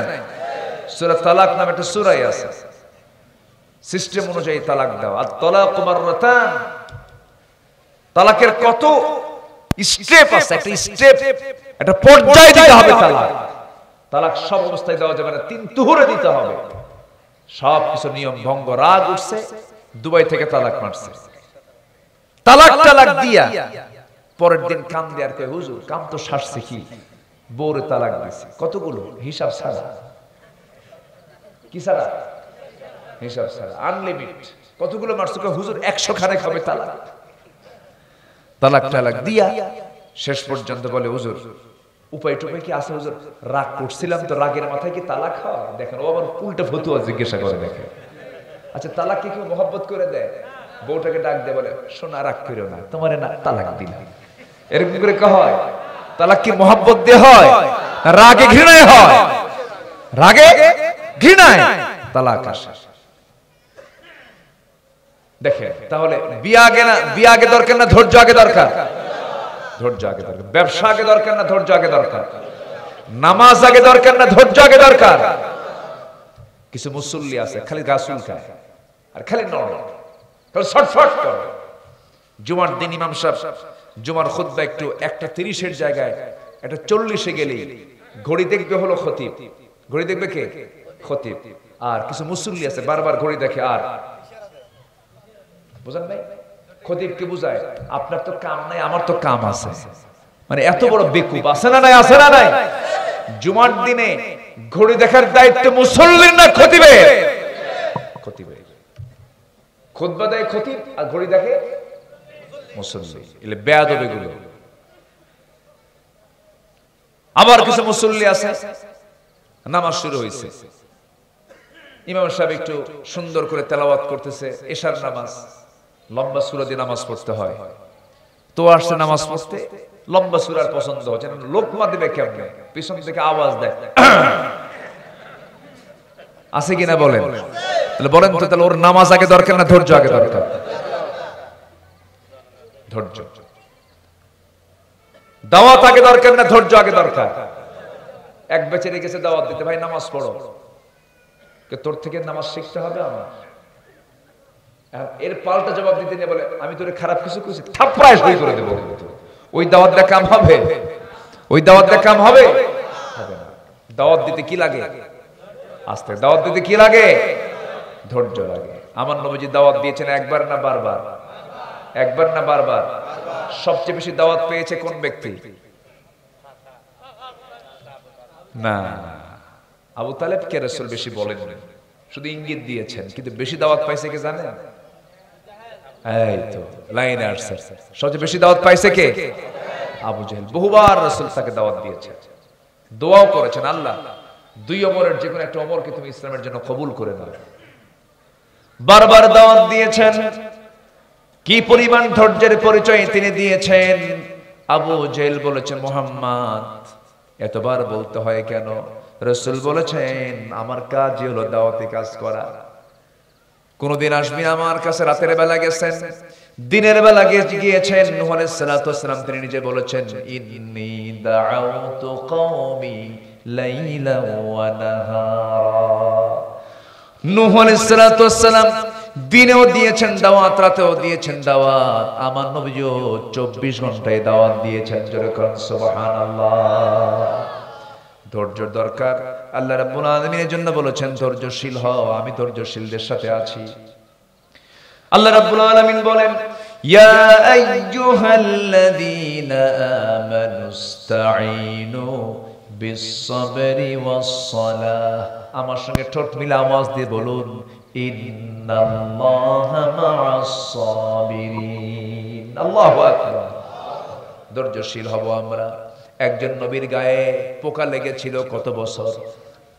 কোন নবী? কোন নবী বলেন তো? বলেন কোন নবী? 18 বছর। আর 3 দিন জ্বর হলে না সারলে আল্লাহ তোমার চোখ কি কানা টানা হয়েছে নাকি, দেখো না তুমি? এরকম আছে না নাই? অসুস্থ কে দেন? অসুস্থ কে করেন? আবার অসুস্থ থেকে সুস্থ কে করেন? আল্লাহ করেন। মন খারাপ করা যাবে না। অসুস্থতা নিয়ামত কে দেন? অসুস্থতা কে দেন? আল্লাহ দেন। সম্পদ ছিল, সম্পদের লস হয়ে গেছে, ব্যবসায় লস হয়ে গেছে, মনক্ষুণ্ণ হওয়া যাবে না। সম্পদ দেন ও আল্লাহ নিয়ে জানো আল্লাহ। বিপদ দেন কে? আবার বিপদ থেকে উদ্ধার করেন কে? ওয়াইদা মারিতু ফাহুয়া ইয়াশফিন। আমি যখন অসুস্থ হয়ে যাই আমাকে সুস্থ করেন একমাত্র তিনি কে? নাম্বার 8 হলো আল্লাহর উপরে ভরসা করা। আখিরাতের প্রস্তুতির জন্য এই সমস্ত গুণগুলো অর্জন করা দরকার। আল্লাহ রাব্বুল আলামিন বলেন একমাত্র পথ হলো, সবাই ঠোঁট মিলে আমার সঙ্গে জোরে জোরে বলুন ইহদিনাস সিরাতাল মুস্তাকিম। কে বলছেন? কে বলছেন? আল্লাহ বলছেন। সর্বশেষ প্রস্তুতি হলো আল্লাহ এবং রাসূলের পরিপূর্ণ আনুগত্য করা, সালাত কায়েম করা, যাকাত আদায় করা। ওয়া আকিমুস সালাতা ওয়া আতুস যাকাত ওয়া আতিউর রাসূল লাআল্লাকুম তুরহামুন। জোরে বলি আল্লাহু আকবার। নামাজ পড়বো, নামাজ কায়েম করবো, জোরে বলি ইনশাআল্লাহ। যাকাত দেব, সুদের বিরুদ্ধে আন্দোলন করবো, জোরে বলি ইনশাআল্লাহ। আনুগত্য হবে একমাত্র কার? নাম্বার 2 হচ্ছে মুহাম্মদ সাল্লাল্লাহু আলাইহি ওয়াসাল্লাম। এরপর ওয়াউলিল আমরি মিনকুম, তোমাদের মধ্যে যারা নেতা আছে তাদের তোমরা আনুগত্য করো। কিন্তু ওয়াউলিল আমরি মিনকুম বলা হয়েছে, আতিউল্লাহ আতিউর রাসূল বলা হয়েছে, কিন্তু আতিউ শব্দটা আমিরের ক্ষেত্রে বলা হয় নাই। কোন আমির যদি ভুল করে ফেলে সেই সময় তোমার দায়িত্ব হলো, আল্লাহ বলছেন ওয়াউলিল আমরি মিনকুম ফাইন তানাযাআতুম ফি শাইইন ফারুদ্দুহু ইলাল্লাহি ওয়ার রাসূল। সেই সময় তোমরা ওই বাম নেতার, ওই বেনামাজি নেতার আনুগত্য না করে তুমি সোজা চলে যাবে আল্লাহ এবং নবীর দিকে। কারণ অসৎ নেতৃত্ব কখনো মানতে দেওয়া যাবে, নিজেও মানা যাবে। আল্লাহ কবুল করুন, জোরে বলি আমিন। যুবকরা আজকের মাহফিলে যারা আসছো, যুবকদেরকে আমি স্পেশালি বলবো, তোমাদের মাধ্যম দিয়ে, তোমাদের রক্তের মধ্য দিয়ে একটা নতুন পরিবর্তন এসেছে। নিজেকে তোমার প্রস্তুত করো ইসলামের জন্য, কোরআনের জন্য প্রস্তুত করো। সুন্দর করে তোমরা নিজের চরিত্র গঠন করো। বিবাহ পূর্ব কোনো রিলেশনে জড়াবে না, অ্যারেঞ্জ ম্যারেজে যাবে, লাভ ম্যারেজে যাবে না। যুবকরা কিন্তু আবার ইংরেজি কয় ভাই, বুঝলেন, বাংলা কয় না। মানে অ্যারেঞ্জ ম্যারেজ আর লাভ ম্যারেজ, মানে ওই বাপ মা যেটা আয়োজন করে এটা হচ্ছে অ্যারেঞ্জ ম্যারেজ, এটাতে যেতে প্রস্তুত না। আমি নিজেই খুঁজে বের করব, নিজেই খুঁজে বের করলে ওর খোঁজা কোনোদিন ঠিক হয় না। আস্তে কয়, আস্তে কয়, আস্তে কয়, আস্তে কয়, ঠিক কি না? আবার লাভ ম্যারেজ কইরা আমাদের কাছে দোয়া চাই, হুজুর আমার না এটা লাভ ম্যারেজ, একটু দোয়া করবেন। লাভ ম্যারেজ হচ্ছে লুচ্চা ম্যারেজ। কি ম্যারেজ কোন, কি ম্যারেজ? বিবাহ পূর্ব কোন সম্পর্ক বৈধ হতে পারে না। আল্লাহ সকল প্রকার অবৈধ সম্পর্ক থেকে যুব সমাজকে হেফাজত করুন, জোরে বলি আমিন। বিবাহ পূর্ব আকাশ ভাই, আকাশ ভাই না হঠাৎ একে বইও, খুব সুন্দর বলি আলহামদুলিল্লাহ। শোনেন, ভাষা আপনাদের না বলতে পারলো গালি দিলে বুঝি কিন্তু টের পাই, মোটামুটি বুঝিয়া বসো। আলহামদুলিল্লাহ, আপনারা অনেক সুন্দর মানুষ। আল্লাহ আমাদের এই সম্পর্ক হাসর পর্যন্ত গড়িয়ে দেন, জোরে বলি আল্লাহুম্মা আমিন। সবাইকে ফজর পড়বেন তো নাকি? জোহর হবে তো? যুবকরা নোংরামি করবা না, বিবাহ পূর্ব কোনো সম্পর্ক করবা না, কোনো নেশায় যাবা না, গ্রামে ইউনিটি নিয়ে থাকবা। তোমার গ্রামকে তুমি সাজাবে। তোমার গ্রামের মাতব্বর যদি নামাজ না পড়ে দাওয়াত নিয়ে যাবে, বলবা চাচা আপনি মাতব্বর, আপনার মাতব্বরি আমরা মানবো, কিন্তু আপনি নামাজ পড়েন না, নামাজটা পড়েন। নামাজ যদি না পড়েন মাতব্বরি মানবো না। আস্তে কোন কেন, আস্তে কোন কেন? নামাজ পড়ে। তোমার গ্রামে তুমি খুঁজে বের করবা কোন ঘর থেকে কোন যুবতী মেয়ে বোরকা ছাড়া বের হয়, তোমরা তালিকা করবা। সন্ধ্যার সময় চলে যাবে তার বাড়িতে, ওই মেয়ের বাপকে ডাক দিয়ে বলবা, দেখুন আপনার ষোড়শী মেয়ে সে অঙ্গভঙ্গি করে বোরকা না পরে বাইরে বের হয়, আমাদের চোখের গুনাহ হয়, আপনার মেয়েকে বোরকা দিয়ে ঢেকে বাড়ি থেকে বের করতে হবে, নচেত আমরা এটার বিরুদ্ধে প্রতিবাদ করব। ঠিক কি না? তোমরা যদি জেগে ওঠো, সমাজ জেগে উঠবে, তোমার গ্রাম ঠিক হবে, তোমার সমাজ ঠিক হবে, দেশ কোরআনের দেশ হয়ে যাবে। আল্লাহ কবুল করুন, আল্লাহ কবুল করুন, আল্লাহ কবুল করুন। আসো, আমি আর কথা বাড়াবো না। কেমনে যে এত সময় গেল আমি নিজেও তো টের পাইলাম না। প্রায় 2.5 ঘন্টার মতো হয়ে গেছে। আল্লাহ যতটুকু বলালেন আল্লাহ আমল করার তৌফিক দান করুন, জোরে বলি আমিন। সবে নামাজের মতো করে বসি। আমরা চাইবো কার কাছে? আল্লাহর কাছে আমরা চাইবো। যে যেখানে আছেন আমরা আল্লাহর কাছে বলবো। কি আমি তো প্রশ্ন উত্তর দেই না।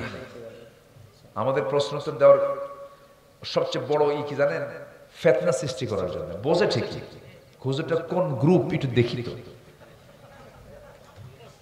নূর গ্রুপ না মাটি গ্রুপ, এইগুলোর জন্যই করে এগুলো, বুঝলেন? হ্যাঁ, জানে সবাই। প্রত্যেককে আকল কে দিয়েছেন? আকল দেননি আল্লাহ? আফালা তাআকিলুন, ঠিকই দিয়েছেন, কিন্তু এরপরে প্রশ্ন করে দেখি তো হুজুর কোন গ্রুপের একটু মানে মজা নাই, মজা মজা, বুঝলেন না?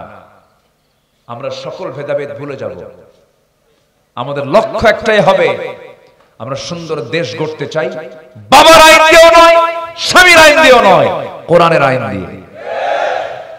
বাস, ক্লিয়ার কথা। কোন নেতা যখন আপনার কাছে আসবে বলবেন তুমি কি চাও বলো।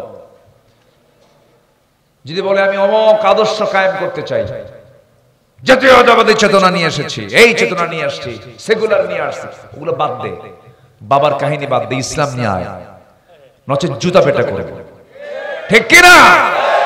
সব দেখছি, সব ধোঁকাবাজ। প্রিয় মোহতারাম, মোবাইলে জুয়া খেলার জায়েজ? হ্যাঁ জায়েজ, বললাম না, মানে এগুলো তো প্রশ্ন। আচ্ছা, দোয়া চেয়েছেন একজন, ঠিক আছে দোয়া করলাম। আরেকজন ভাই দোয়া চেয়েছেন, ঠিক আছে। আরেকজন প্রশ্ন করছে সেদিন, হুজুর কি মুরগি দিয়ে যদি হাঁসের ডিম, মানে মুরগি দিয়ে যদি হাঁসের ডিম পাড়ানো হয়, মানে যে তাপ দেয় না, মানে মুরগির নিচে হাঁসের ডিম রাখে, রেখে মানে হাঁস, মানে মুরগি জানে না যে আমার পাতে হাঁস আছে, ও জানে যে আমারই ডিম। কি কথা কি বুঝতেছেন আপনারা? তো প্রশ্ন করছে হুজুর এটা কি জায়েজ আছে? দেখেন প্রশ্ন আর খুঁজে পায় নাই, চলে গেছে হাঁস মুরগির কাছে। এই হলো প্রশ্ন, মানে মুরগি দিয়ে হাঁসের ডিম পাড়ানো জায়েজ আছে কিনা এটা বলতেছে। সমস্যা কি, এতে অসুবিধা নাই তো। আচ্ছা, প্রজেক্টরের মাধ্যমে ওয়াজ দেয়া জায়েজ আছে কিনা? প্রজেক্টর মানে যে আলোচনাগুলো, এটা কি মেয়েদের মাঝে না, মহিলারা এটা শুনতে পারবে কিনা? আচ্ছা, সরাসরি দেখা এক বিষয়, আর ইনডাইরেক্ট দেখাটা আরেক বিষয়। আপনি যখন কোনো কিছুর মনোযোগিতা যদি আপনি নিতে চান, শুনলাম, এটা একটা মনোযোগ থাকলো, শুনলাম এবং দেখলাম, মনোযোগটা কমলো না বাড়লো? বলেন কমলো না বাড়লো? যদি কারো দেখার নিয়ত থাকে, যদি কেউ দেখতে চায় যে আমি দেখবো তাকে, সে দেখতে পারবে, কিন্তু আমি তাকে দেখতে চাচ্ছি না, আমি তাকে ওই দেখার মতো করে দেখতে চাচ্ছি না, কিন্তু আমার মনোযোগিতার জন্য আমাকে শুনতে হবে। তো শোনা এবং দেখা, তখন অ্যাটেনশনটা একটু বাড়ে, কিন্তু মনোযোগিতা একটু বাড়ে। তবে পরহেজ দিক হলো না তাকানো, না দেখা, এটাই হচ্ছে উত্তম পন্থা। তবে প্রজেক্টরের মধ্য দিয়ে দেখে আপনি যদি হারাম বলেন, তাহলে মেয়ের আজকে যে সিনেমা, নাটক, এই সমস্ত দৃশ্যগুলো দেখছে, অন্তত ওগুলো না দেখে তো অন্তত এটাও তো দেখলে তো তাদের কিছু কল্যাণ হবে, ঠিক কিনা বলেন? তো ফতুয়ার দিক থেকে আমাদের সতর্কতা নিয়ে আমাদের ফতুয়াগুলো দেওয়া উচিত। আল্লাহ তাআলা আমাদের দ্বীনমুখী বানান, কোরআনমুখী বানান, ইসলামমুখী বানান। আল্লাহ তাআলা কবুল করুন, জোরে বলি আল্লাহুম্মা আমিন। যদি ফিতনা সৃষ্টি হয় দেখা যাবে না, আর যদি ফিতনা না সৃষ্টি হয়, দেখলে আপনার মনোযোগ যদি বাড়ে, এতে কোনো সমস্যা নাই। আচ্ছা, আর কোনো? আমরা দোয়ার দিকে যাচ্ছি। আমরা চাইবো কার কাছে? আসতে বলুন, চাইবো কার কাছে? আমরা আল্লাহর কাছে আমরা চাইবো। জিয়াদি আপনি দোয়া করেন। আপনার বাড়ি যাবেন না? আপনারা বাড়ি যাবেন না? ওরে এত রাত্রে বেজে গেছে, ফোনে একটা বাজতেছে, কেউ তো নড়েও না দেখি। আলহামদুলিল্লাহ বলে সুবহানাকাল্লাহুম্মা ওয়া বিহামদিকা আশহাদু আল্লা ইলাহা ইল্লা আনতা আস্তাগফিরুকা ওয়া আতুবু ইলাইকা। জি, আমরা দোয়া করি, আল্লাহর কাছে চাইবো। আমরা নামাজের মতো করে বসে একটু। মাইকওয়ালা ভালো আছেন তো? নামাজ হয়েছে? এসে নামাজ হয়েছে? পড়ে নাই। বেশি ওয়াজ শুনে কে বলেন তো? নামাজ পড়ে নাই।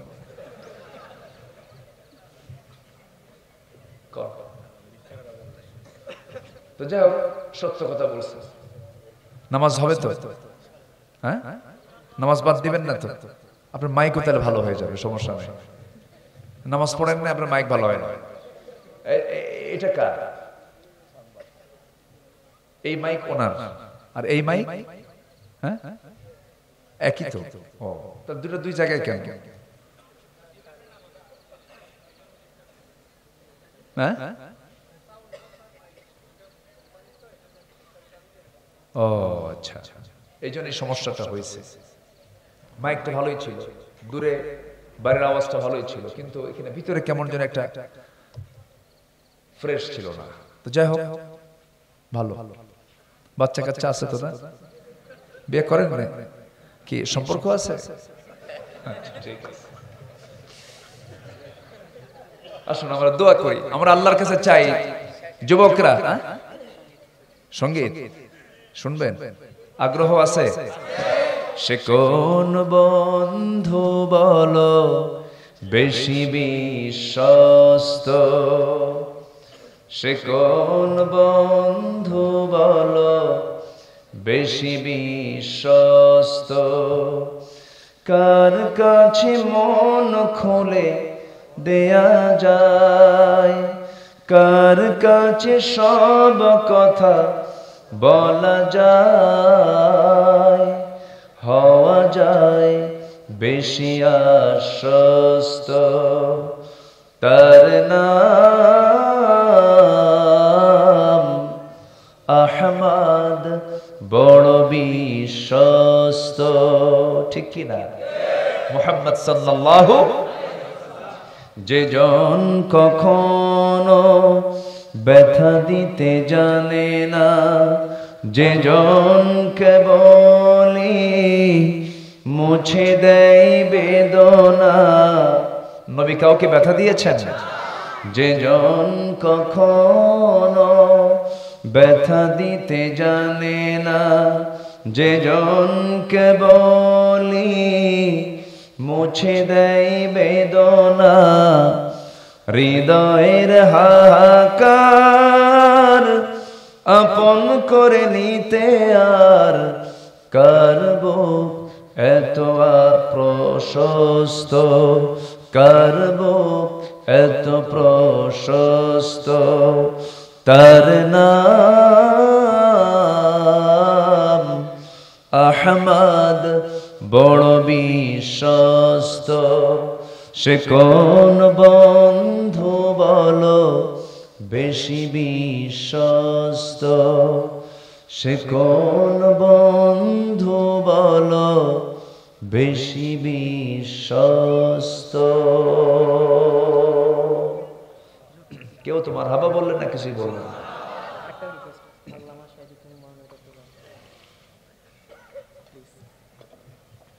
বসে জি, ফজর হবে তো সবার? মিস হবে না তো? কোনটা?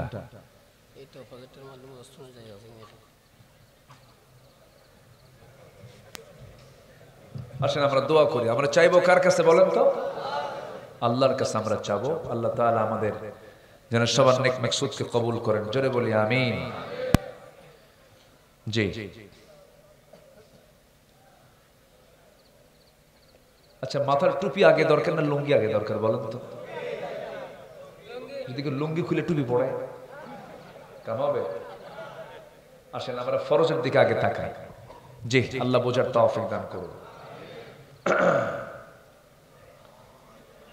আকাশ ভাই দোয়া। আল্লাহুম্মা আমিন।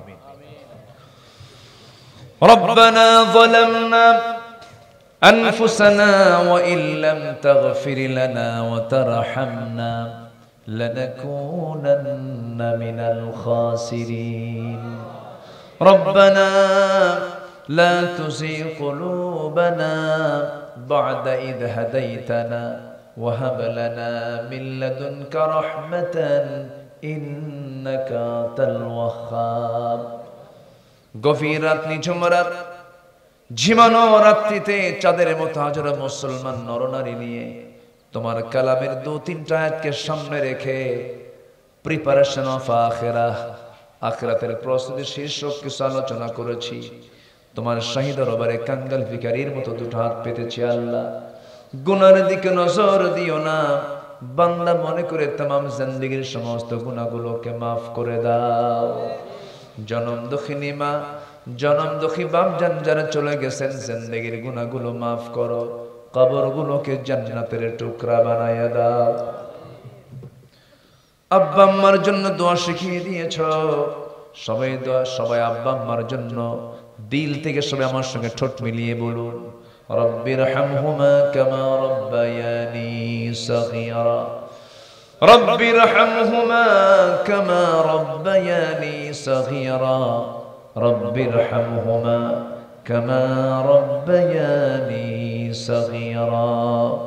আল্লাহ তাআলা বিশেষ করে মাহফিলটার আয়োজন করলেন যারা, শোনার জন্য কষ্ট করে আসলেন যারা, বিনিময়ে কিয়ামতের কঠিন ময়দান যেদিন কেউ কাউকে চিনবে না, এমনকি মা সন্তানকে পর্যন্ত অস্বীকার করে বসবে, সেই কঠিন মুসিবতের দিন এই মাহফিল সবার জন্য নাজাতের মাধ্যম বানায় দিও আল্লাহ। আমার ডানে বামে সামনে পিছনে যত ভাই, আড়ালে যত মা বোন তুলেছেন, যার যা প্রার্থনা তুমি না দয়া করে কবুল আর মঞ্জুর করে নাও। পরিবারে অশান্তি শান্তি দিয়ে দাও, ঋণগ্রস্ত ঋণ মুক্ত তৌফিক দিয়ে দাও, ব্যবসায় মন্দা বরকত দিয়ে দাও। এক কথায় যার যার সমস্যা তুমি সমাধান করে দাও, রোগাক্রান্ত থেকে রোগ মুক্ত করে দাও। আল্লাহ তাআলা এই দুনিয়া ছেড়ে কোন দিন বিদায় নেব জানি না, ডান হাতে আমল নামা না আসা পর্যন্ত কবরে নিও না। ও আল্লাহ গো, এমন সময় হাত তোলাছে গোটা দুনিয়া জুড়ে মুসলমানদের যখন পায়ের তলায় মাটি নাই, ফিলিস্তিনকে শেষ করে দেওয়া হচ্ছে, মুসলমানদের বাইতুল মুকাদ্দাস তুমি মুসলমানদের হাতে তুলে দাও। 180 কোটি মুসলমানের জন্য ওমরের মতো একজন নেতা পাঠায়া দাও। আল্লাহ তাআলা দুনিয়া থেকে কোন দিন বিদায় নেব জানি না, তোমার কালাম বেশি করে রপ্ত করার তৌফিক তুমি আল্লাহ দিয়ে দাও। তোমার কিতাবের সঙ্গে বেশি করে সম্পর্ক বাড়ায়া দাও। তোমার কিতাবের সঙ্গে সম্পর্ক বাড়লেই তো তোমার সঙ্গে সম্পর্ক বাড়বে আল্লাহ। মেহেরবানি করে আমাদেরকে কোরআনওয়ালা বানায়া দাও, পরিবারকে দ্বীনওয়ালা বানায়া দাও, মা বোনদেরকে পর্দায় থাকার তৌফিক দিয়ে দাও। দুনিয়া ছেড়ে কোন দিন বিদায় নেব জানি না, মালাকুল মউত কোন দিন আসবে আমরা কেউ বলতে পারি না, তবে যেদিন মালাকুল মউত চলে আসবে রে, কেউ আমাকে বাঁচাতে পারবে না। টান মেরে ঘর থেকে বের করে দেবে, টেনে হেঁচড়ে কবরের দিকে নিয়ে চলে যাবে, কবরের শোয়া দেবে, বাঁশ চাপা দেবে, মাটি চাপা দেবে, পৃথিবীর সঙ্গে সকল সম্পর্কের সব মাইনাস হয়ে যাবে। আল্লাহ তাআলা মাহফিলকে বাস্তবায়ন করতে গিয়ে কমিটি অনেক কষ্ট স্বীকার করেছেন, সবার কষ্টকে তুমি আল্লাহ দয়া করে কবুল করে নাও। আমার আক্কাস ভাইকে কবুল করো, আমার দেলোয়ার ভাইকে কবুল করো, কমিটির সকল মেম্বারদেরকে তুমি আল্লাহ কবুল আর মঞ্জুর করে নাও। এই পৃথিবীতে আসার তো সিরিয়াল ছিল রে, যাওয়ার তো কোনো সিরিয়াল থাকবে না। যেদিন আমাকে নিয়ে সব টেনে হেঁচড়ে কবরের দিকে নিয়ে চলে যাবে, আমাকে কেউ বাঁচাতে পারবে না। 24 ঘন্টা যাবে না, মাথার চুলগুলো খসে খসে পড়বে। 3 দিন যাবে না, চামড়াগুলো গলে গলে পোকার পেটের খাবার হবে। মাত্র 3 দিন 7 দিন দেখা যাবে পেটের নারী বেরিয়ে সব চোখ মুখ কান নাক দিয়ে বের হওয়া শুরু হয়েছে। 3 মাসের ব্যবধানে কবরের কোনো কিছু থাকবে না, চিহ্ন কয়েকটা হাড় ছাড়া কিচ্ছু খুঁজে পাওয়া যাবে না। এই তো দুনিয়ার জীবন আল্লাহ। সে অন্তিম মুহূর্ত যখন চলে আসবে, জবানে জারি করে দিও লা ইলাহা ইল্লাল্লাহ মুহাম্মাদুর রাসূলুল্লাহ। আসসালামু আলাইকুম ওয়া রাহমাতুল্লাহি ওয়া বারাকাতুহু।